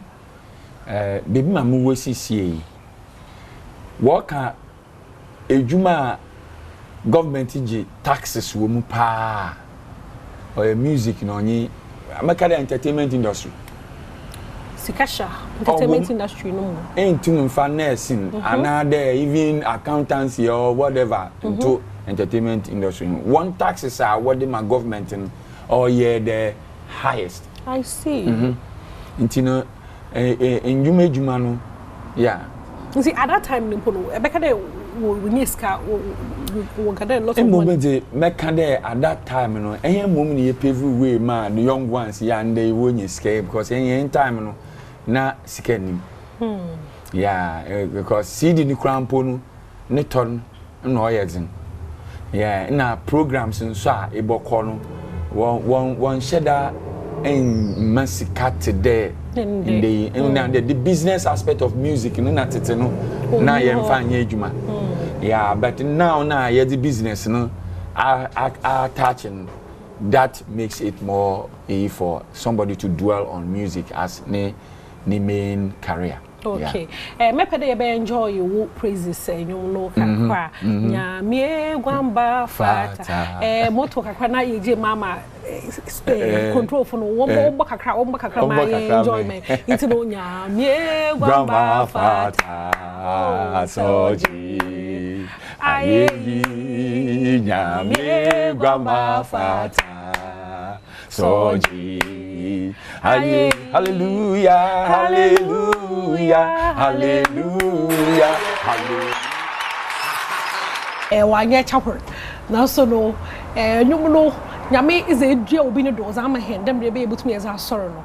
Menya no hade. Mr. Kenneth appear. Na yenye no retreat unkomo o hade. Onye na bo unkomo be no komo so ye de.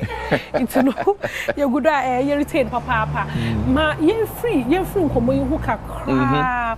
Na me pede e kire wadwene kakra. Efa sisi ala pe unkomo ye ezi na chede. Ayenwum for how many years in? Oh, my career over 20 years. Yeah, it was over 20 years. Yes. Yeah. Into no fitsi nka no besi inde. If you must menum oza oriza sasa wadwen kire wo honye da. Oye because on the area sisan bia no or the different generations in Oba. Different things happen.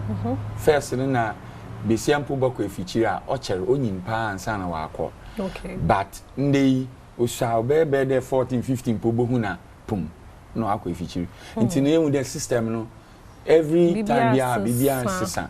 Yeah, nti no generation no ma when you aje ho no that's what we see. Okay. But I kura my advice in there when we break off from our land marker not chede ye to yen culture no kra actually but mesre there one try they will be maintain yen culture no bit that baze like in there ye wo nyankpunya north voter ewe wo bobo no nyi the original you know aigbenu nkran palogo na ade no yeah eba santia wo bo keke na ade no. These are our landmarks. Okay. Aha. Yena saw adowa na ade na or there you try there. You both ama the madina are well popularized. Okay. Palogo ever all these things you know you both that can yen some no or nyame no de mehen. Okay. Until you both use in the gospel. Obama ya unique also. Yeah.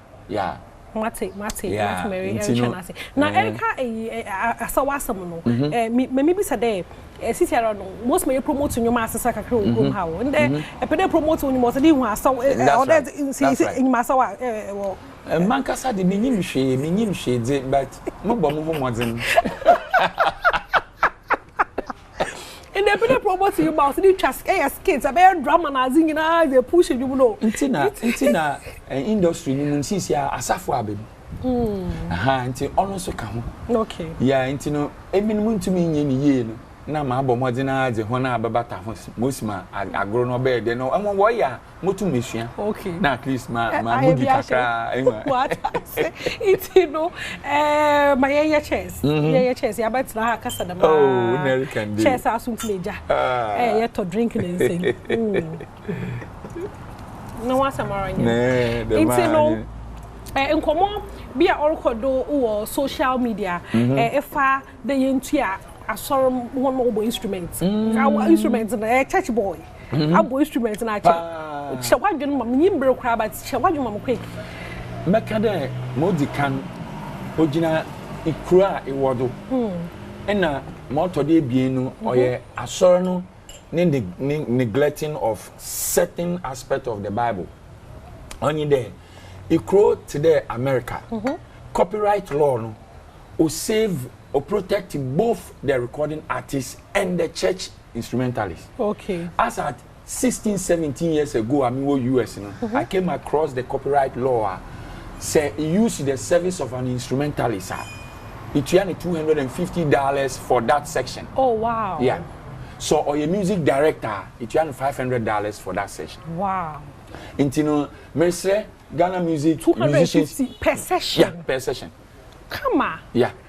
Intino say musicians union no botu aka one album na say what the adi boko to parliament na why because Omani should protect on your recording artist spec or there instrumentalists will protect by making the church know the laws our land you know so that it used to be in service as an instrumentalist I don't know yeah or practice or yeah bibia on even more cry school with jay me jay na mbeye say man recorder me yanyan so if it doesn't pay you a combezo aha and secondly assurance in it can First Chronicles chapter 15 about down can you na ibon there statement be watch there they were appointed musicians who were appointed 2 they are Levites share the way asofo intino under normal circumstances they are so detect there and or the clause be counted they were very skillful which means there what ban they will get a gift natural intini he detected the man na ncha waache one the one as asofo school waache one then they become employed in the church asori tua one ka wejuma wo ya ni there wo bonyum and they create a whole lot of atmosphere seriously yeah wow wow me pay wadwin share fa dem nsemi mpa papa so na zen na akotro konkro no mu into no so bi wo issue bi on kakan or problem on bi sanyame na bomozna na asola tiewu instrumentalist ka or tro konkro no mo so tie wan ka na hwe won yi nso na wo ya asofuku into no ye sorry akọ ikunism biom wise men da benda na ye ton nka actually ye new project no only thing na me ba ha you be a video clip for the promotional song. Nice. And the title is Nano Wala, Eternal Life. Okay. Yeah. In no time, in the next 1 month, song gonna be about. Oh, you read the Mama Sanka. Definitely. Na yem push famo because yenyim zanyame afọ daye. Yenyim there. Adom da ho awodo. So before daye yenyim akese. E won e wo bibia pede kan otwato. Oh, motuma kan yi there. Osan there group no or new group minority din no. Men sro or the same soul winners are because he that winneth a soul is wise. No na father na ye wise men. Aha. And you my bono or the same thing. Ntino men sure there ibotuma follow yen wo YouTube no Kenneth Appiah and the wise men. Social media so they ebo Kenneth Appiah official on Facebook or Kenneth Appiah official on Instagram. On sabe TikTok so number be Facebook to and number need all the obey ye dem ko one contact social okay media. Mr. Kenneth Appiah nyame sure onko dan tum busrim mo fo wunye djuma kesa chin my first no kro onye we no na shedo na be your massive I'm telling you it's over that papa there inya kwana nyem tena se twetwe nkomo me ya sure pa there waso atena se nyen aye interview na ende another etay nkomo no enda no aye nhira papa esu enyama ekura na de BNB I butu me use na eza bobra esu e bibi fufer ti no mezi besi ha nyame Adom ye besana ye hia me da head of productions as we be Kofi Ampedo on ko hwehwen also the bro the barada obed e ba ye camera OPD production assistant obejmo papa nyame hye ho nyina obi a wa bia brave on him be one more control honum nyame hye ho no fa nwom no esape won ho asori dem na won care de nyame nyen wo da mezamano esi nyame Adom ye besana ye hia.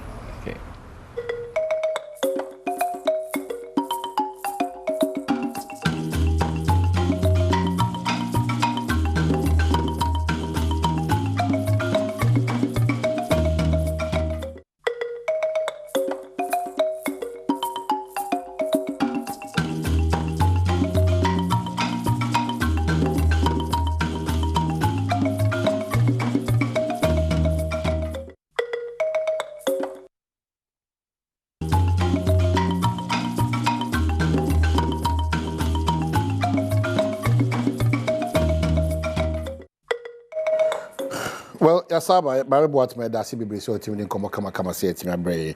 E bra so say e fe twato wo eye bedwam dwumadi ai diwa no yetimi e de bro na bibia kokama.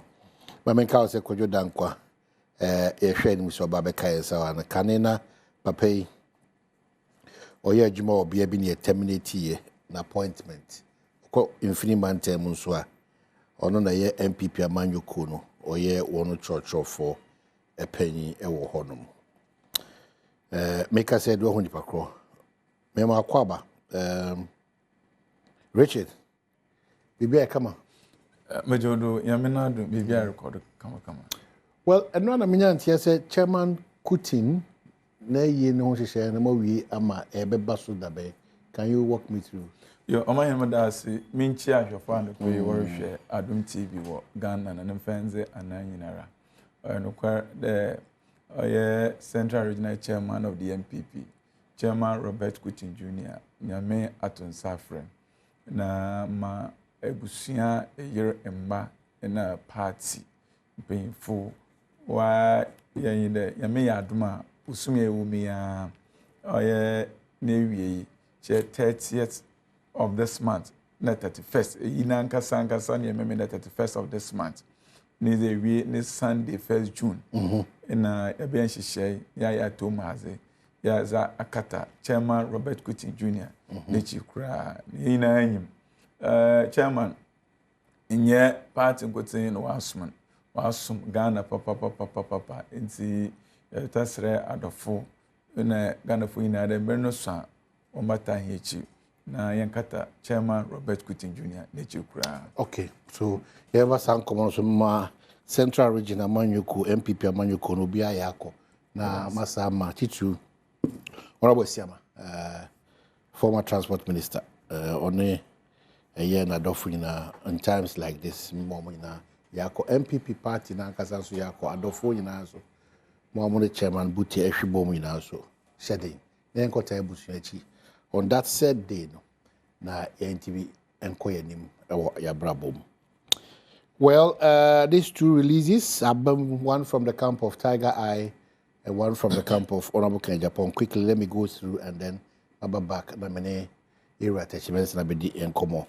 And it's on the 11th of May 2025. Our victory is in the judgment, not the award. As Ghanaians may recall, a couple of weeks ago, an American jury found Kennedy Japan guilty of maliciously defaming my character. Consequent to the finding by the jury, an amount of $18 million was awarded in my favor against Kennedy Japan. Following the award, Kennedy Japan filed a motion for remitter, asking the judge to reduce the amount awarded against him. Thus, inherent in his motion, Kennedy Japan admitted to having maliciously defamed me. Today, the trial judge granted Kennedy Japan's motion for remitter and reduced the initial award to $500. This means that while the judge held that Kennedy Japan had defamed me in his reasoning, the award against Kennedy Japan by the jury was excessive. Many avenues of redemption accrued to me, but it is important to state, as I previously did, that this fight has not been about the money, but rather a fight for truth and justice. I am happy that not a single allegation was proven against me in court when Kennedy Japan was given full opportunity to substantiate. I will continue in my relentless fight against corruption, and in doing that, continue to name, shame, and jail. Signed is Tiger Eye. PI. And there's a response from Kennedy Japan. And let me read same here.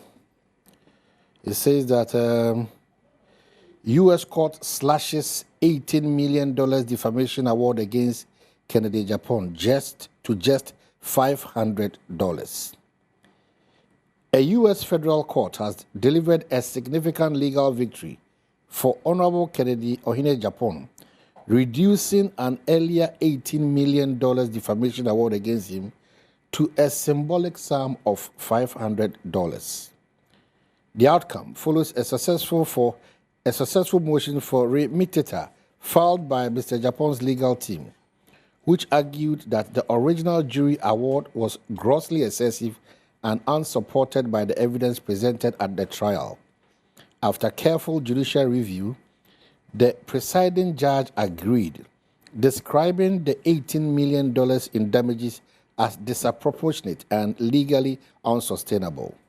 The court's decision to reduce the amount to a nominal $500 represents not only a resounding legal vindication, but also a reaffirmation of Mr. Japon's long-standing belief in justice, fairness, and the right to speak truth to power.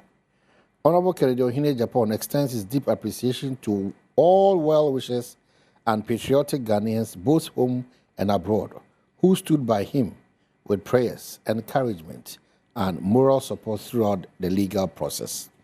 He reaffirms his commitment to upholding the values of integrity, bold leadership, and dedicated service to the Ghanaian people, vowing never to relent in his effort to defend truth and accountability in public life. And it's signed, Prince Ajay, personal assistant to Honorable Kennedy Ohene Japan, and also the Krataway Abba. So that's it for the two parties. Obia should say we're doing kunim. Nti omo for masem. No omo fan kujina baby omo de bejina. That's the point. Teji, o party muti saying? Party muti bibia boko. Mogu thank you to Anamawi. You good the last place by Central Region. On the 4th of June. That's Central Region, 4th yes, June. Well, that will be Wednesday, 4th of June. Okay. After yes, regional chairman, then about the last one in Central Region. But so far, is it going well? Almost my recorders are so far as in Fidel Kodu Papa. And even as a party, Yako, Kensi, one Koye, near na party paying full, no 2024 library, but on a mom, Keisha part. Even is part of the reorganization processing. So for me, it is very good. And what it's going does very the well. thank you store seeks to achieve? Oh, Omahen, Enyambros Kanya MPP, Amayuku, for election. Now, one can thank you talk. I've been an officer of the party since 2010. And see, even before I became an officer, after 2008, one could and now looking around, oh, yeah, thank you talk.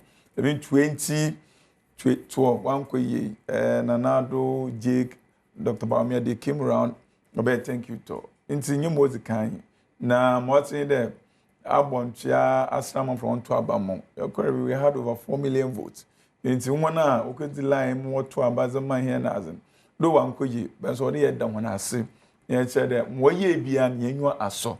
Na yajitum, na a crebius one could use a chechim is actually a month from what today. If we know to hate you, near came engagement for the next elections. So on your papa there, about to number 4 aye juma. Wakasola watu abamo na wineja wadama. So whether victory or no victory, you have to go back to the people na akadamwase. Osan was be more trouble 100 wejan. So it's very good and so far mude orkoyi. So at the end of the culture, that school of thought at this point, there's a clueless. This is a clueless party, a party without focus and leadership. Into omo de omo pe bia no na omo so mo say obi ensu fa o ade a obeso bia no you are just trying to say you can stay afloat but now what would be your response to those people? Oh, we feel that whoever says that you have a clueless leadership, it's not being fair to the leadership of the party. No, man, can yem rose can over the years we've been doing it. Yeah, on for hobiera and famba. The if bia Babakan this time watcher. First, we have to be maybe the following month now or two. But and then maybe because you have to be in the National Council. There was a Professor Michael Quay committee, the one called no one gives a party for saying the crib baby of the one Quay, Madame Resorts or Bay. And see, National Leadership was also looking at this there, no, Dr. Baumia, one share. Now, Professor Michael Quay committee, when you wage, we are, and the answer, yeah, one, I party from one or two. Now, Yakada say, and waiting Kitan. If over the years, could be on Crampa, Ebianca, Central Region, it will be only 1 point. But Musha, what has gone in other regions, the Iwa region was owned by 3, 2, so that they go closer to the people and have that interaction with them, thank them, and also deal with some of the issues after the election. So it is in the right direction, and it is good. we yimpa na wo dijuma bia na ekura bia bi no bi wo nsusu there ye ndema nko oye. That is fair enough, but that cannot be that we have a clueless leadership of the party.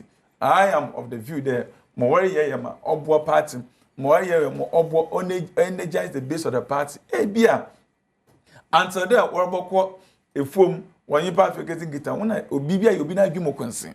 But that has given an opportunity to also know what really went on. Now, as if even psychologically, say BB how as it be on quay more any opportunity mpo na eka on or there's some kind of relief or the pro. Inti obi put any opportunity na or can be your hand no pe be jina ndo e kure bie na okoro if you don't want quay it won't find chen mpo on ma akmotoyim inti ma party penfu ware ye with the 2024 flag war years if you don't kwan dan the party ma yenya abota na mpa we wo bia isusu bia wo bia ye fanta party nature and feed them with what is going on with the report our Michael Queen committee report in the ma article in the reorganization ye ba shase no say na yan want TH na ye boa mo resume there the party will bounce back stronger. But that reorganization how do you reorganize when there's no focus, there's no discipline? How do you reorganize? Oh, man, you cannot say there's no focus. But here, 16th of April, when you have National Council, my Professor Michael K. Committee wasn't one report, was a bread National Council. My party, AG, was one recommendations now. There's a committee, or the constitution amendments or the party's constitution. I want proposal from party people. I was a record. So if all these processes are going on, how can you say that there's no focus? Indeed, there's a focus. What quite around is what's my party for kind of going forward or they A, B, C, D. So if the party is going to the people, asking them to bring their views and proposal for even constitution amendment, what basis do you have to say there is no focus? There is focus. And this is a democratic party. So whatever people have, now as an obi nsu kwan, the man can wajun. Fabra is a bampe fubaji was a call a pond where you see one shadow. So a party that is reorganizing, soliciting for views from party members as to how to move forward cannot be said that it's a party without focus. We really have focus, and all that we need in them. Mo OCBA with 2024 election. Prior to that, I hear party Yibama party in the Wakumadon. A brass there is about to hear. Now, what is ahead of us? Let's all rally around the elephant and make sure that party ne can call ni ye better Yakumado. And yet, it's about the Chimesa's interest, and yet, Kusimen's interest, but the interest of the party. And see, Yipa, Senator Chiramo with the Yenum, but won't put baby or Kusi, or whatever has happened. If you the one queer farmer as a party person, it would be around brass about to which na bachelor or doctor say exam NPP amanyekun say what's it in kura wa yakun was in Marukutu. And say na yakura if shall back to your 2024 in a resource. What happened was that a young people phone a party or buying a film. Say it's be a 28 near Kufum ya ye juma pa. There's no doubt that in 2028 victory is going to be ours. So you are suggesting that the MPP needs to be reset. Is that the case? Oh, sir, I'm not talking about resetting really, but I'm talking about reorganization. It was system here. But there's absolutely nothing wrong if you are resetting. No, I'm not talking about reset or you'll be in a term. Party, yeah. But the point is that there will be nothing wrong if at this point the MPP needs to reset and get their things right. Yeah, different reorganization. We are not going to reset. We are reorganizing our party. In there, over the years, in Ponosia, for about since 2008, we had a flag bearer as no election. 2024 was a different flag bearer. When there's now election, it's a election. You were expecting results. What we do, we need to go back to the drawing board. And that man, a bien free there. One queen, you cannot repeat the same mistakes. Elections or politics is local. Even in the local communities, were there issues that the party should have addressed? We are getting all these things, and going forward, we need to address all these issues. And see, it's normal that money be in the day and the money no one. It's like going to write an exam. You can go and write exam, results number on your more epe. So the next one, you want in seriousness that you are attached to subjects, no, papa. So you refocus and redirect your attention particularly. That's exactly what we are going to do as a party. So maybe in refocusing and redirecting and reorganizing, oversubscribe would say leadership now all should be scrapped. I will not go for that. In there, baby experience on here is not necessary there. Election, one of the year winning thing, phobia and sinchen. You look at them on individual basis. The me sanka. Now so osimesi the eshe mesi ma we digwen azia ebi odemufua. You go 2 years na atena ho. No why hwe chiri zaman. Old baby experience we here papa. Eche the NDC. Okay, I said in 2005 Okofodia. But then NDC suffered a massive defeat in 2016. But they changed their general secretary.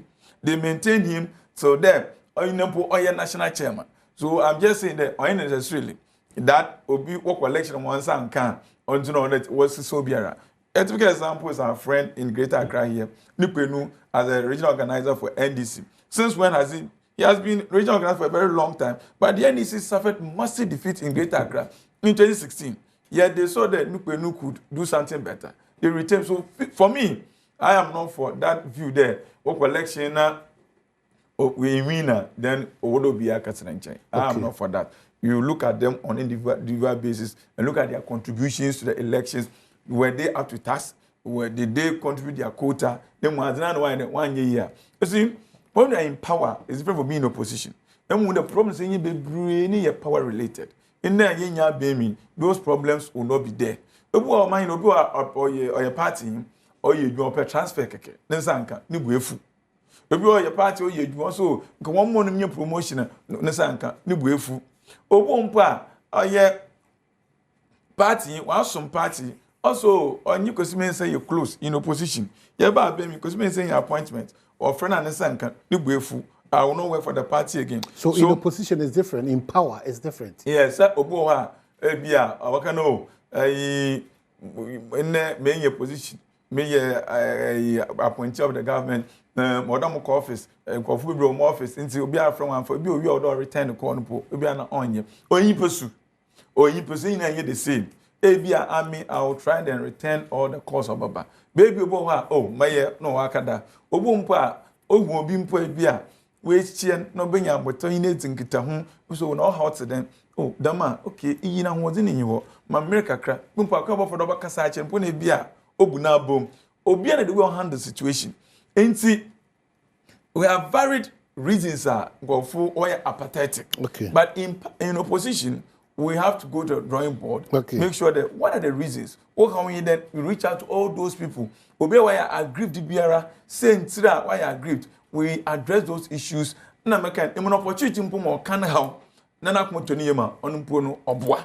So we need to give the party people the opportunity to air their grievances and address the concerns that they raise going forward. And with that, I think it will be good for the party. So finally on your party, New Patriotic Party, just like you've said, are you going to apply that there should be the re-election of Dr. Mahmoud Bawumia, or the space should be there for others to also come? Oh, I'm a Dr. Mahmoud Bawumia, I know here 2024 flag bearer. There's now a kono. Now, every election, he's no more the flag bearer, the past flag bearer. Now, parts and so by any shay. Egonwato, Obi Biara, or ye party Niba Mapan, or Safatan. Also, but there's a tradition. If you go by the tradition, it's a party for in our party for no one sim. There, 2028, you can flag bearer or contest 2028.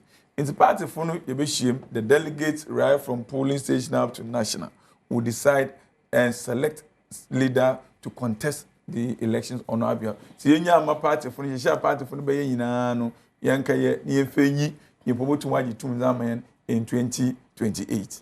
All right, but that's it. That's Techimes and Secretary, Central Region New Patriotic Party. And I go straight to your him say, Kojo Dan Kwansubaba Kayansa, Ewahani no Atwitwe and Obama Men Kyle. So this very weekend, Friday, Saturday, Sunday, Yanko Tai Inyaba Nanaya Brefo, Echi Ebra or Kokata, Nema Mesona, Wajana Quine, until Onyamebe Tunsa Fre, Ina Sonia Conti, Nanaya Brefo, Ununyanum Yinano. Yako kesia pa na mde mamo onyame adma fiada memenda ana ne kwesi ada watakrade na ya brefo mame is no more yanko tale chi don katana so kama emfa bayan.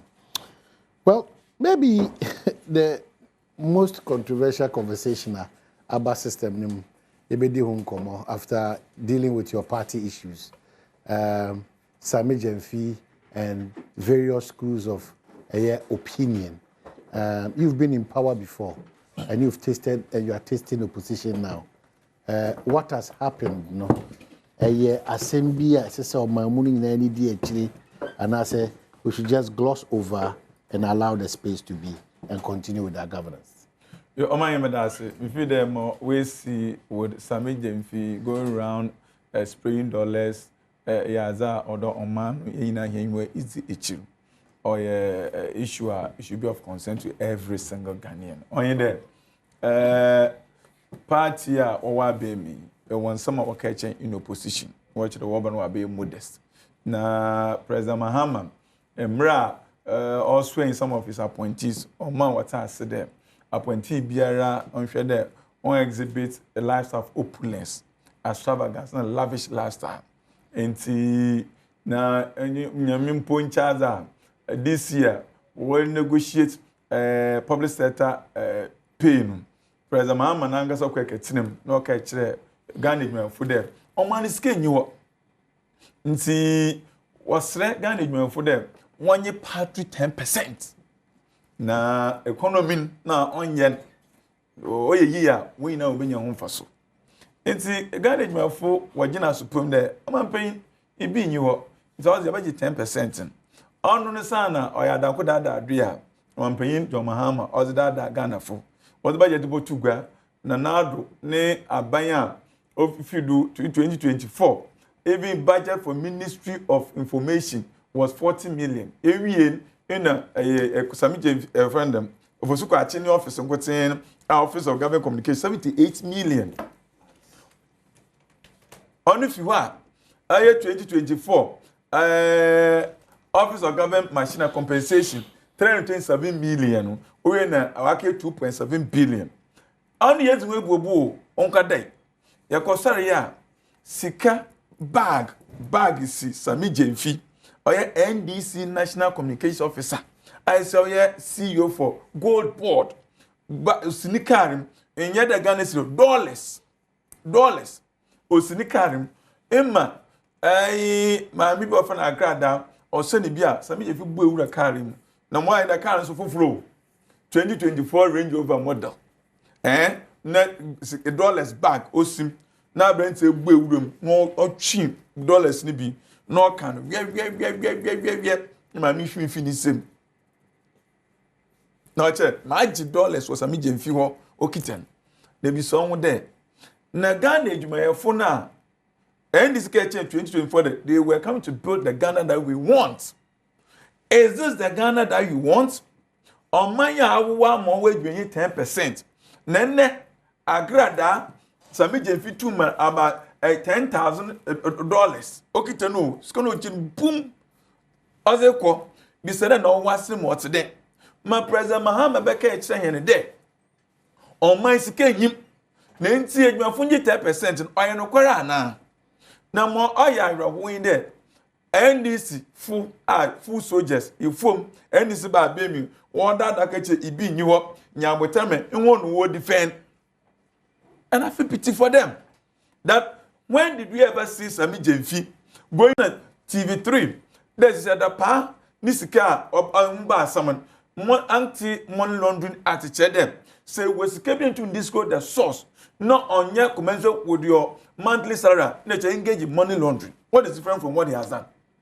Or Jahin, Nakajahin, that Oma no people to win in Sika, and one by whether $1,000 or $2,000. Not sure over you, baby, or them scans that. If you don't have enough, you cannot die somebody such an amount. In Jebisa there, na Sami Jefina Kechoya hin. Emo to one of them scouts chobi. That's Sami Jefi. And yet them scono, or my wife video when they second or takanimu. Bago, do so poor in some days in the car. Then we be away you. I can't. Oji, moji, hey, Ghana and away the mama and every. Is it a Ghana we want? Ain't it? President Mahama. So per day, you know the see or the yo. Emma also saw them the Mabonidra. Or there, or make sure that Sami Jefi watching us. More yet the usual Moabana, why yana, or be a biolo. Wangasa, I'm a presidential directive that they have about 3 months to declare assets. Obi also, all the cat and jankakra, and a market here, 3 months be, maybe, Nandan. This is a very serious issue. This is a very serious issue. Or the Yina, no, yes, Yanutum, etc. Yes, saw them in the main do or many more catch and was modest. More about and more gun, you know, from with ye. As Ghana within just 5 months in office. This is a kind of opulence. It's a kind of extravagance, lavish lifestyle that you are portraying now. Then, on my hand, Chifuase, a procuma. No more so bibra. Just 5 months in office. Look at the dollars in your Ghana cedi. There's not even Ghana cedi. Ayena buy cassette see them.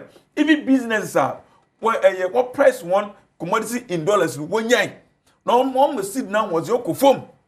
So even the appointees of John Mahama are not leading by example. Even today, when we ask them, and because was come one more Ghana is $1 more in there within 5 months. Could you now go and go for CEOs and deputies? So many more to madam, madam, money. Just 5 months in office. And see, Ghana ye biara on my dawa kumado, on my epenekam. You should condemn what has happened and call on President Mahama to act decisively. Na NDC fuso Jason, Manso Mujejireje, there, just 5 months in office. Look at how they are behaving on the streets of Ghana. Okay, all right, best about so Deputy CEO, Student Loan Trust Fund, Kwajo Dankwa Abekayansa. Kwajo Akwaba. Amai, it also. Bibia Boko. Nyame. So, educate me viewers for about a minute. Specifically, what's your Indian Amoye? Okay, so the student loan trust fund buying Jumakua near Yenese Yenuan Munkuma a secondary school na omoko a university. Bebre no ano aya na de ne se sika wo mo de betu your school fees. Obi okro nya de betu your school fees. Obi ohia laptop bi ohia handout, ohia book bi ni ade. Saafo ni na na bi wo ha na eden so mbenya sa sika no. Saafo no na akwanya da ho ma won se obetumi any student loan trust fund edi kasubom na wana buy asoye anase mpo obefa tentan fidie no so now apply for loans with the student loan trust fund na sayo no so yenso ya show application ni mu woni a sebe yehunu se we enu de wo mo ye in need pa no ya ma won sika woni a wanya yi no ye bema won bi but ente se woni a ohia ayesika no pa na abrano ansana aye academic year ne beko awie no na ya ma won sika ma won so watumi de bi atua won school fees watumi de bi ato se laptop o se homa wo besua o se ne opese wo ye within the educational life no omatumi ahwe na omaye na side. Okay, so there's a threshold or there's no threshold? There's a threshold. Okay. There's a threshold. It's one more apply in now. We have something we call means testing. Okay. They test information I be provided. No. Okay. You test say information I will provide the asumesi also on na maame na te osuno. Ne maame on na te no. Omo wo emma ana ne maame no wo mma bia mako ensia. first one we be a secondary school, second one so university we will say near who say o ma me no yadwuma ba so ye kwadwuma sika wonya eye bosome na eye sen o so we be 300 Ghana cedi o hwe some information at say asumasi he is somebody in need nti say nipa no no ni sika no ye mamu so e de ma no chen obi a o se ote he o se meten kran o te nkran fa dance man ono ho na te me papa ne maame na te onua no ya he ye tupe okay unua ba ko no ko school be o unua ba ko na fe kura ne aye den ya wo no papa o ye de adwuma so papa yo ma hene o wa asempa FM na say Adom TV oh Adom TV o wono sika wonya na onya sen o busumi bia o ma FM ye friends o ma hene enya bia 30,000 Ghana cedi oh 30,000 Ghana cedi ye na say wo no kura no you are not in so much need enti no e bia say ye manipa no 5,000 wo ye be ma wo 1,000 Ghana cedi saa na ye no na ye de boa suku for na uye no so to nchen a ya bi dole beto so bia no betua here man is here my critical issue here them stress free fees now what kind of confusion about no my deputy minister okay o de bacho to bas me be ba ho na no cry topics no o de ba ho pe no but I can topics the invoice beto so am no but I can topics no ko you dey enti I can topics no dey say be ba ho it to pa yen ko the other issue no so if you we are na yen mra yen no stress na me person Ghana of what you say I'm not sure say another conduit for party faithfuls to get this opportunity open for because you know no fee stress loans student loans there I want since 2000 no be our since but as we grow we don't look into it well we politicize almost everything that has been there for long yeah so give us that assurance and no be our since student loans there make no party for them I'm coming me yet he said there is no way out of every situation. We have been in this country where scholarship secretariat, what was meant for the needy, we gave a definition to the needy. So I always saw your party na uhia loan. Na o ya ma obi abi. O qualify be ma but ade a wo so ote ase ne say student loan no.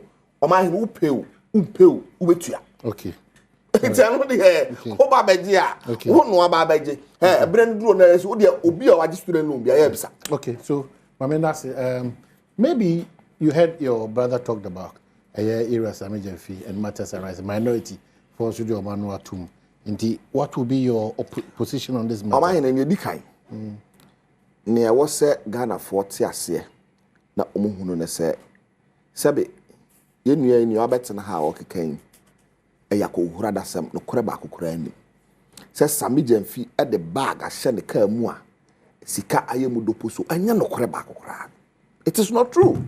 Am I in na ye video ni bi eye sika anoyi ye no kan bi e de ma me agrada in any case why say sika ye ka so eye sami jamfi ayi akan bi dia ma agrada e ono ankasa sami jamfi ono an personal ade no koye okoye sabe me no mienu akan ma mrem yenum se okoye a empempi na no apart from so obebon sawa kra no so we obi a we otitiriw ewo eye nipa mu a unya duru ho a especially we politicians and time one was me no obetina na okasasa as a regional secretary and sanity. Correct. Regional secretary, you know how it is.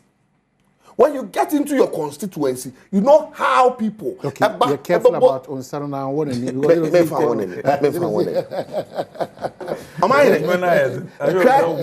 whether opposition or even in power. When I was in opposition, me call a constituency, me call me region. In fact, even Accra, baby, I will be an any puba. Oh, me problem way. We say. I just was said who you be a utrimu then. I had tene. It is something. Maybe you call ya on one personal idea no call no koye. And a gra na buy. I say all man a year friend is and transport and I say petrol and I just had it. I no be in the gate. I no be boss share honum. No yes so and you be kakra the amount na dey ato. E fool. Maybe you call you man na ye ka mu. Enya bonten no spray sika edigu se je sika fa koye ne apeso de ye na mom ni ka mu no koye sa de no anka ni papa mu a ni ka mu de enya se obi de pa asem no akotwa o ma hene anka be de abetodwa. And the question is, how many of us politicians can say yenko ba bi ma ni pesika da How many of us? Omahene. Who ye no so to nchen. The question Omahene me bisa na say, ye nuanom omo ansa yen. Adem mra ana owura Sami Gyamfi abuso se oche obiska. Emra ben. Ghana amamra no ade ye adwuma no. Ehefa na Sami Gyamfi abuso se oche obiska. Omahene. Omo mra metre yen. Obi antumi nka amamra bia wabuso, obi antumi nka amamra bia wa yeden wabuso. Enso minu ya betena ha wakasa ya as though owura Sami Gyamfi se be wabu mra so. Sami Gyamfi mpodie ono ohwe ya hu say okay ne ekoso ne senya Ghana for kasa no. Osi da bi across makanzo manyawe. Ne ekoso nyina me pacho momfa nchebe. Na minim se ne beye me anam se me wayem ye na me hwe se nipa ehotema wo memunti no. Enu nti na me yes ade na nya di kan ni a my yes ade na ma hene you know Sami Gyamfi unim se ne ote unim na yam ye unim se ne kwan of faswa obo nipa ana me bo ma hene.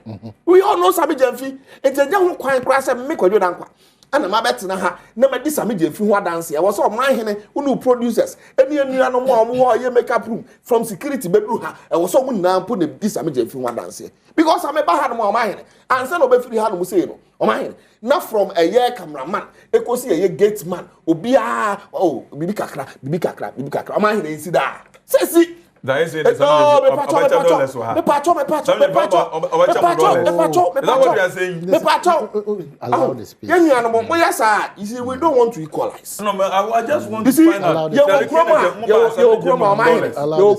ana omampanyini ekọ ayi a what kind sika dollars ade ye hu ana why fa who be say omampanyini kwa ayi no kind dollars ewe eti ano dey factor change you see those issues oh please when you're talking I was quiet those issues no crowd dey on the yan fan ton check o mind the question is but sika no of the man aye maame no and you be sika na ya but in as much as you don't want Techi to misrepresent some situation, don't misrepresent somebody's situation. If not president, President Kwaye, I think it was in Bono. No. If you are not sure, it was allow the space because you just drew. We don't want to equalize because there are certain standards. You set here, or you John Dramani Mahama. Sebe send your tie na asset amaya wanya sa ankasika ya mo obi sika de enkan wo senka be yasem but because we have set a certain level of standard for ourselves no it's na we ya be yasem why the question is sika you wura Sami Gyamfi edema aye agrada sika na ya obi sa say oh Sami Gyamfi buy na see na katua cry ya he sika was $800 according to agrada Debbie. According to Agrada, I'll say $800. So my you are not there. Agrada na ajini sika. Agrada na ajini sika. We are all making deductions. We cannot be sure of the said amount because I want you to address the issue. If you say there is no cause for alarm, in a way, I'll meet you. No problem. But no problem. Because the question now is that. Mathieu Agrada. Who was the recipient of the money? Ano sisika Sami Gyamfi de man was $800. Okay. Anyama America. Agrada na eka. Okay, koso. Ana Agrada eka say $800 for the man. Now who betina ha say Sami Gyamfi oye adwuma da be as of age 24. You wura Sami Gyamfi. Na owo eye launch wo Kumasi a wafa nipa mako 25 adwuma. Sami Gyamfi in opposition. Oba ha anya Land Cruiser lokura. Land Cruiser wo to fuola ahen. And then Lagos out of water, and then part for boss water no, out of water. Now, so more be $800 a year dollars. Nana brand is came, and $1 number 12 Ghana cedi. A little over 12. You are now in power. Be mindful of what you say. You are not in opposition. You are not in opposition. And $1 the last time I checked, it was almost 14. When was the last time you checked? That was 3 days ago. 3 days ago? You have not checked today. So it is not checked today. It is not checked today. It is not 12. No checking it. Hold on. It is not 12. Your friend is saying $800. What's the sound at the Bagana? I see the more. A little about 10 to 12 a year thousand. Oh, please. 10 to 12,000 on my hand. Now 10 to 12,000. And you be say as the CEO of a year gold board, Owura Sami Gyamfi, does he collect anything less than that amount of money as a year ketua? Does he?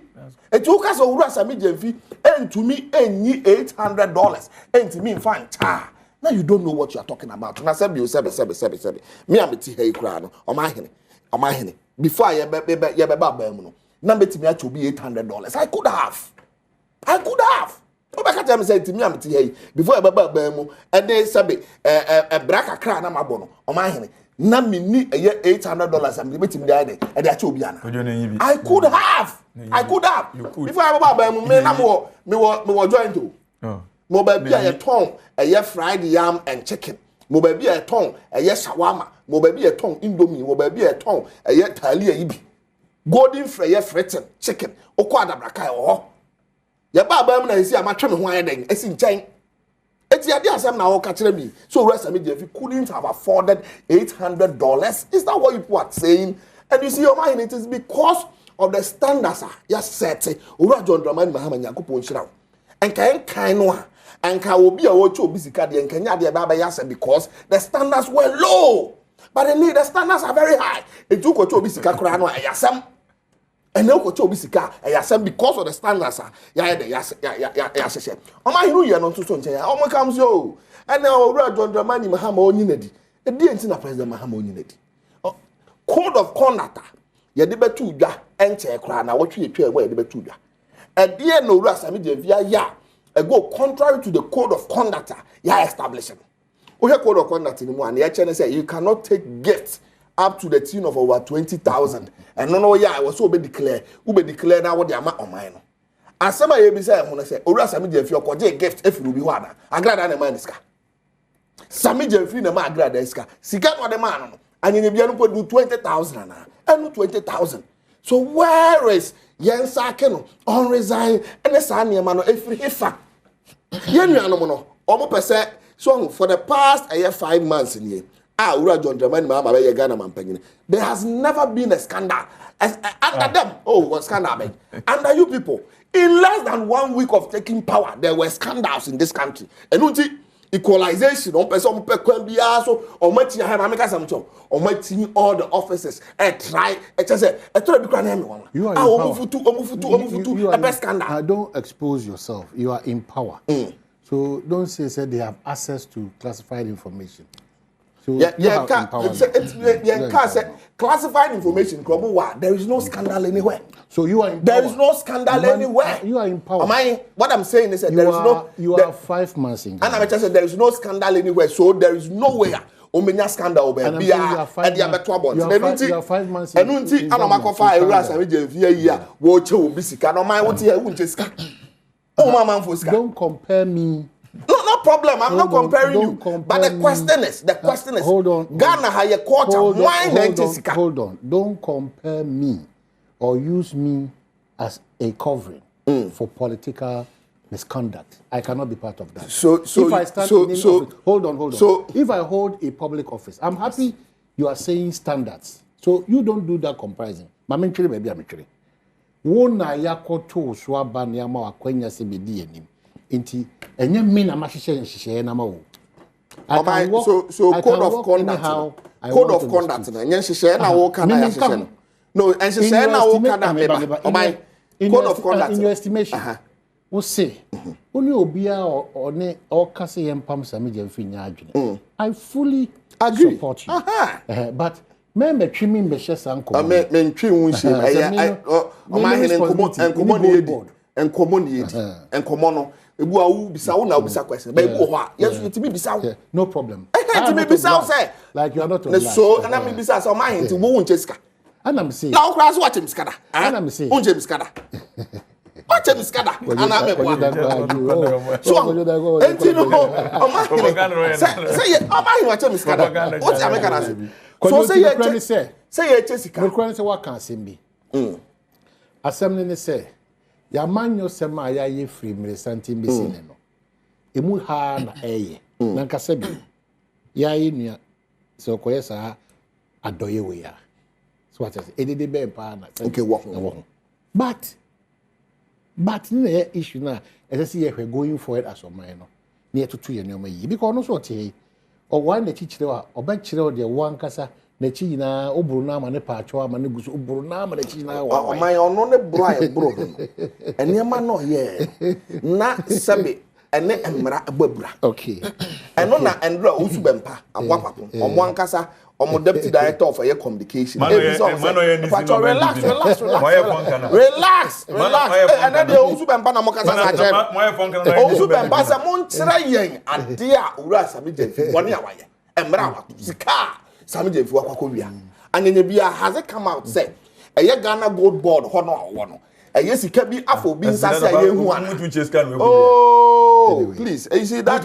You see that is very different. Hold on. That is different. You can't compare oranges. No, please. I'm asking you. Now what's here? Uniska obotum. It's you Mobia. Over millions of dollars and one day or the same person. And you see, look at the quantum of money. Nakatu are saying. You see, when you had millions of dollars under your bed. Sami Janfi, not the millions of dollars.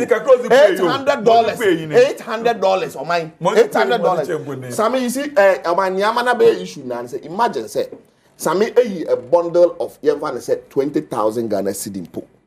And the Magrada. Many sure say would have become an issue. And I'm a that's correct. Maybe because a $1 in India. Because the amount in question, the quantum of the amount. The usage of dollar. The amount in question, and no, a friend say, I know the Kenyasam. But a $1 in the name, I bet in a ha, ye can want some lady before. One say, Omutu from ma, I then good just one for he's talking about standards. But could you onka the only opposition or beam? You are beam, sir. You also. Na my catch and them. Sammy Jenfi was on a television station saying them per the Anti-Money Laundering Act or trade them say obi on the schedule on the wall. This can not get you oji or in not to engage in money laundering. Now, could you ever insert a video? No, when we watch the video again, when I submit if you or you screen feedback beam, no way no all kind. Okay, now the scanner who you know. How was the money? I love it.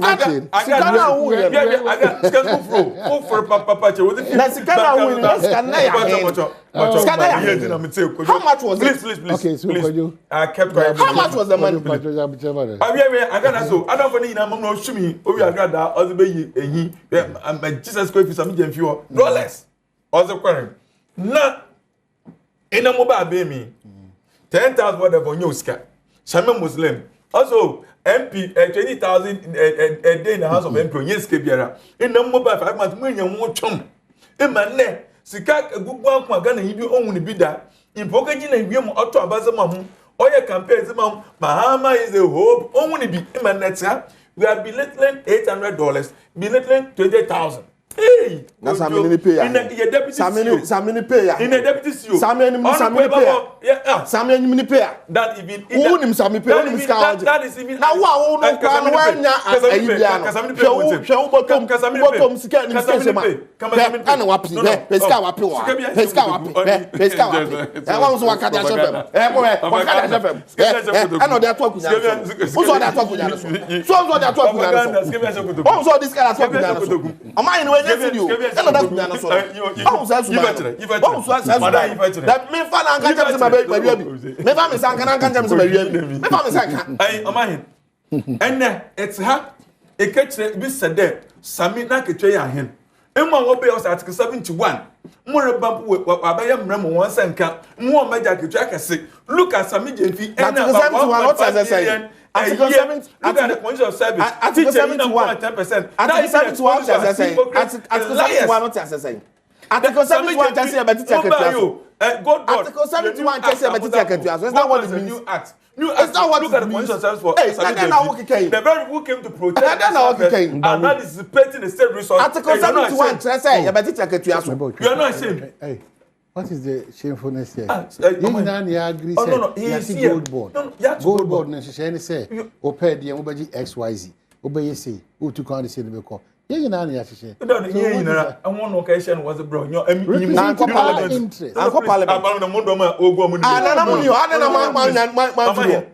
You are part of the people who passed the bill. No, be fair because you are putting out an information that's what he said. So he just found Ojaki check so Mobi $800. So yes, this is what he's saying. Let me tell them. What do you tell us? But if you compare Naketuya Sebi, what Darama, you're not natural share of Sebi. No, but it's the NDC government which sent that PMMC. No. But now transport the fire gold board. Was that the same police or service? Issues of service. This is a different thing. So, what I'm saying there, mobile.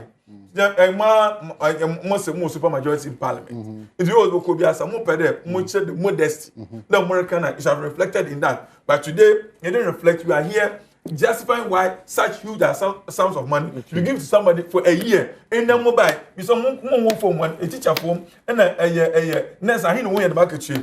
Now, are you saying the President Mahama? No new more here, or new Azaria Okene appointees should eschew opulence, lavish laughter, not extravagance. So you describe. So what are you describing that scene there as opulence or lavish? Obi dollars so good car. Emanere chiche oya as papa. Emanche city o. Oma inche city. E wagan ha. Your samje for 20 in dollars. It's in cities. But today, we sika oguni kam. Emanere chiche is a mankofo. And you sit here because you are in power and you are deputy CEO and you are one to be the agency. You don't see anything wrong with it. But Ghana for our bread, when we dinner a real water, ice water, water buffalo, atomo, abakalanta, brown water bread. They see that Yesika won't be one but because they are in power. Now, free power, and such amount appointees of the government. So, that's what is going on. But that time is coming. Hold on, Meba. You know, when you have power, don't underestimate some of these things. Hold on.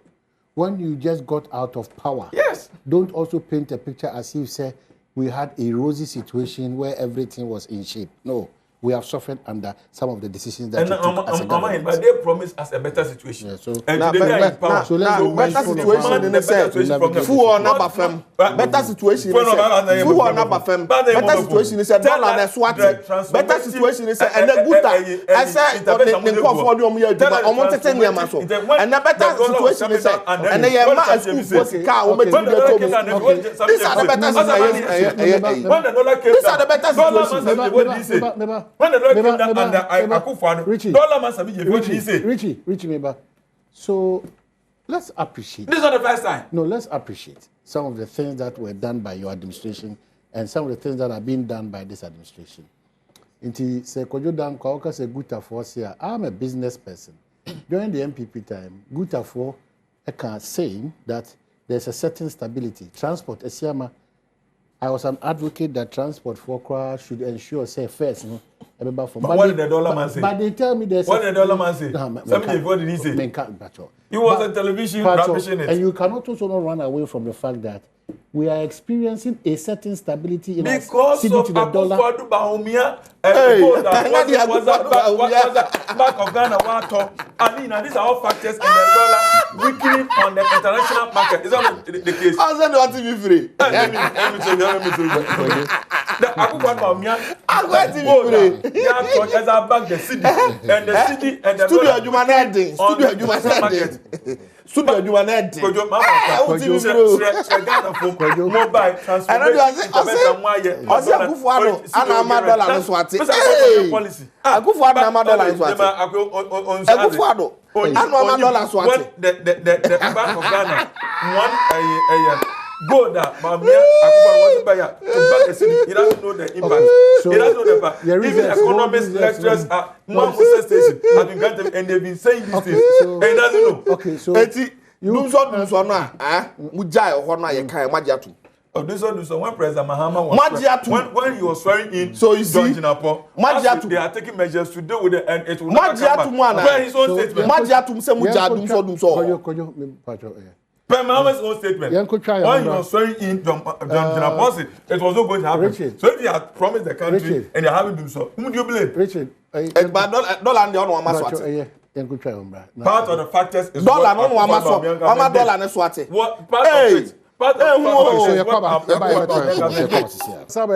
We have just about 10 minutes to wrap up our show. Deputy CEO, student loan, Hasana, Richard Techimensa, so Secretary, Central Region, New Patriotic Party. Inti Amai Miguzu regional communication officer. Oh, they be saying there's so Homeopathy Master Miguzu regional communication officer. Who may now be potential president. And then deputy CEO. It's also quite Eastern. Yeah, Homeopathy. Eastern region.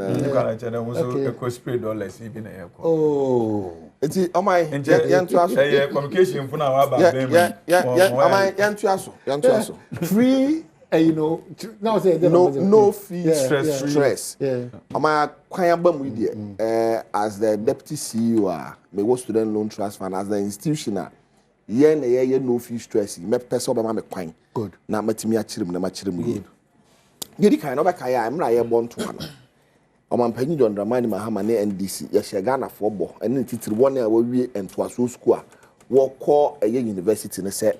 Empempi no obi wa wie secondary school wa pass water forms when admission name admission fee oba ko tua ninti no na say di panotify and there have been several instances yenya sa ankofo ni bia mo Adom TV so mo de omo results abeto ho ene admission abeto so when admission na so sikọ be ko school kra no edin na adomfo bi agegem to boa kakra na de amasafo no oma me kodwoda nko ameti hei ekwan ya me fa so am ko university oma me ka kire wa be ye onwa me osino me nana ana net ye osino me nana wo de Nyankopon fa ne crazy bi wie secondary school abinya aye University of Ghana na manya University of Ghana sika me de ba ko tu admission fee o man na ahoden me nana say hey upe school no ba de obekọ enti wurudu koko no me se me de kwakosi awowa kokọ fere koko krache manemra koko krache ba se koko krache koko na kakakra na ya de aso eso wie pe yete a bibia no ya tini na de kwa boye na wo hobi ye de bafie e de abegu apaso ahata wo hobi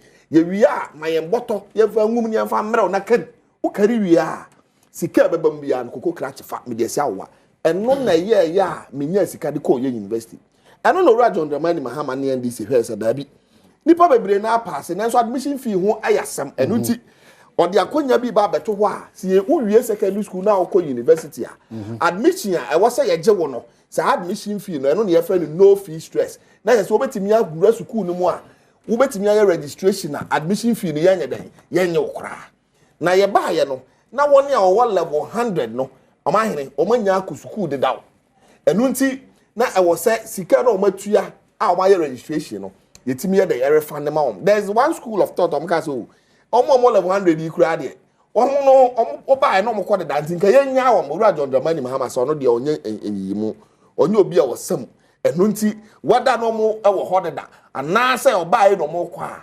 onya akasa obaye no adie woni o level 100 ya mo makunya student loan trust fund ya ye portal kama ya kasa obi o level 100 bia me apply on the portal no apply wia ya tumi ayeden amba won sika no a odi kotua wo school fees no enu nti se wo ya maame wutie mi wo ya wofa wutie mi wo ya nana wutie wo ya soa wutie o man wo fa ase no wo University of Ghana level 100 no ka che ne se won ko ni internet ne so won mo www.sltf.gov.gh e de ne be ko ye portal no so no amia apply ana so se SLTF Student Loan Trust Fund ana so se omo no fee stress.sltf.gov.gh and then back ho na why then wakomia apply a ne awuhia ne se beka se insert your Ghana card number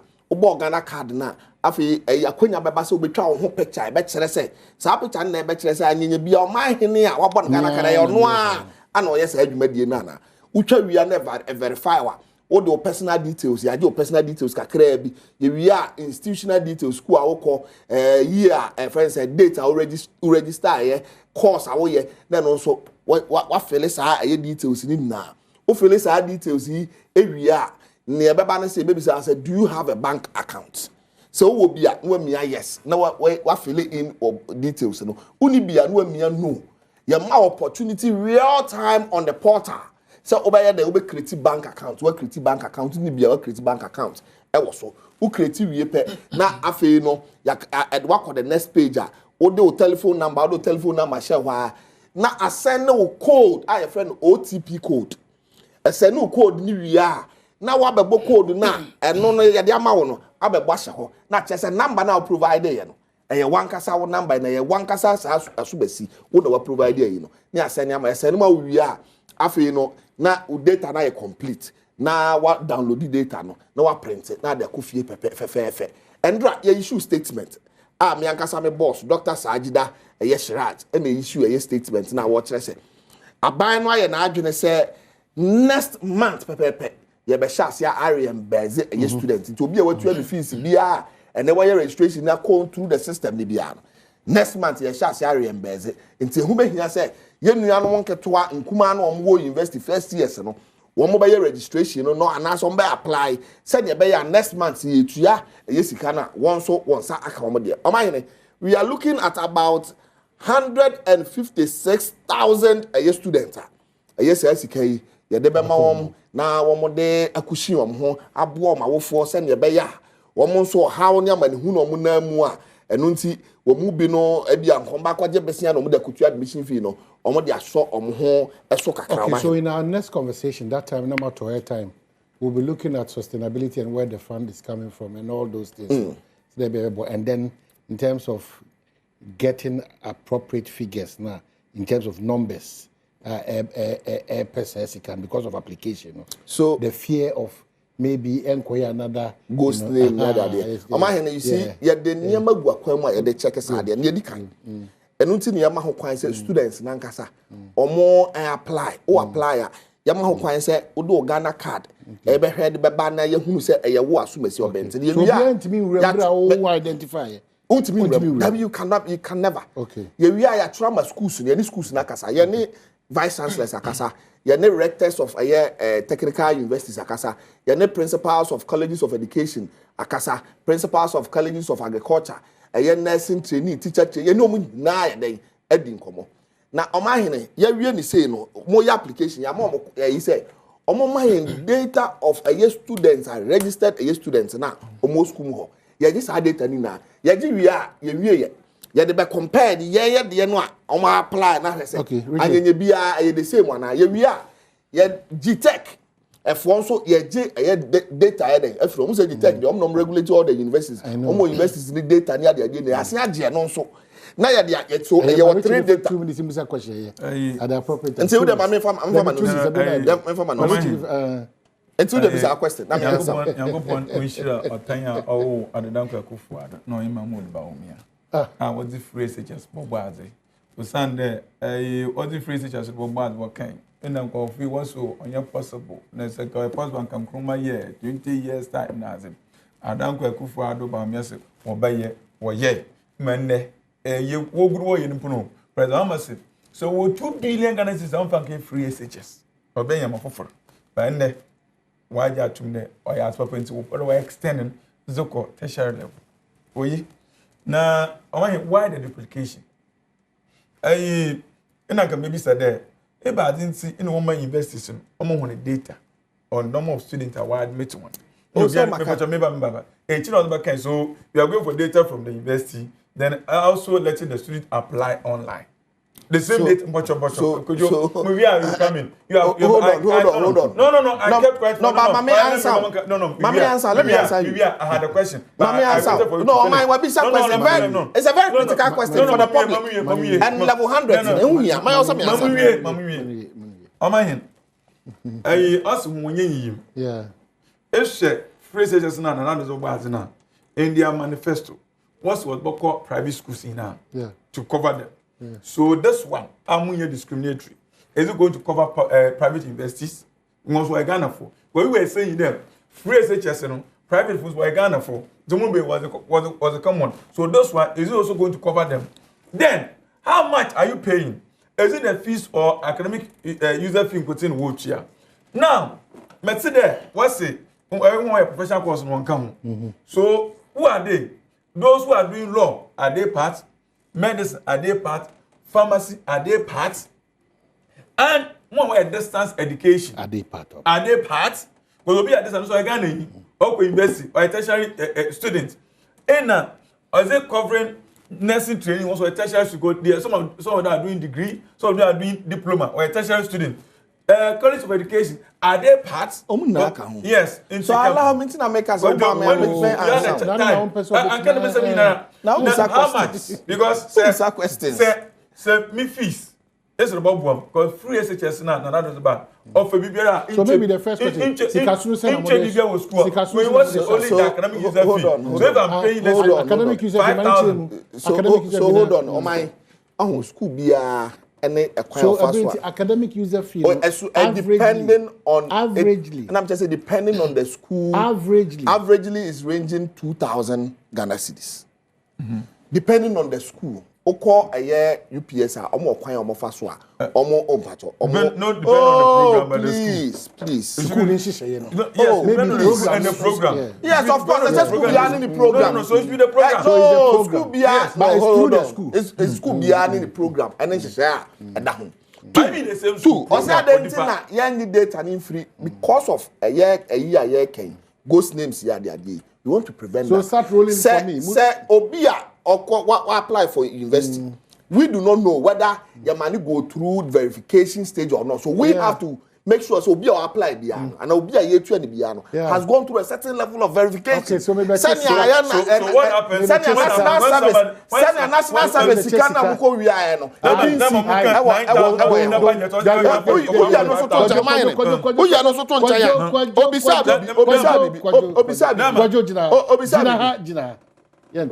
Withdraw, say the Moko we are national service, withdraw on the floor. Withdraw. Oh my, oh the me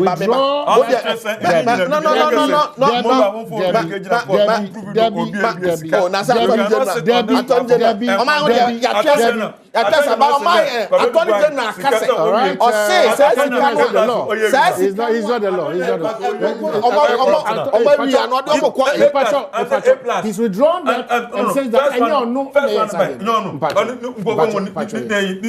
so that's the number 3, 2, 1.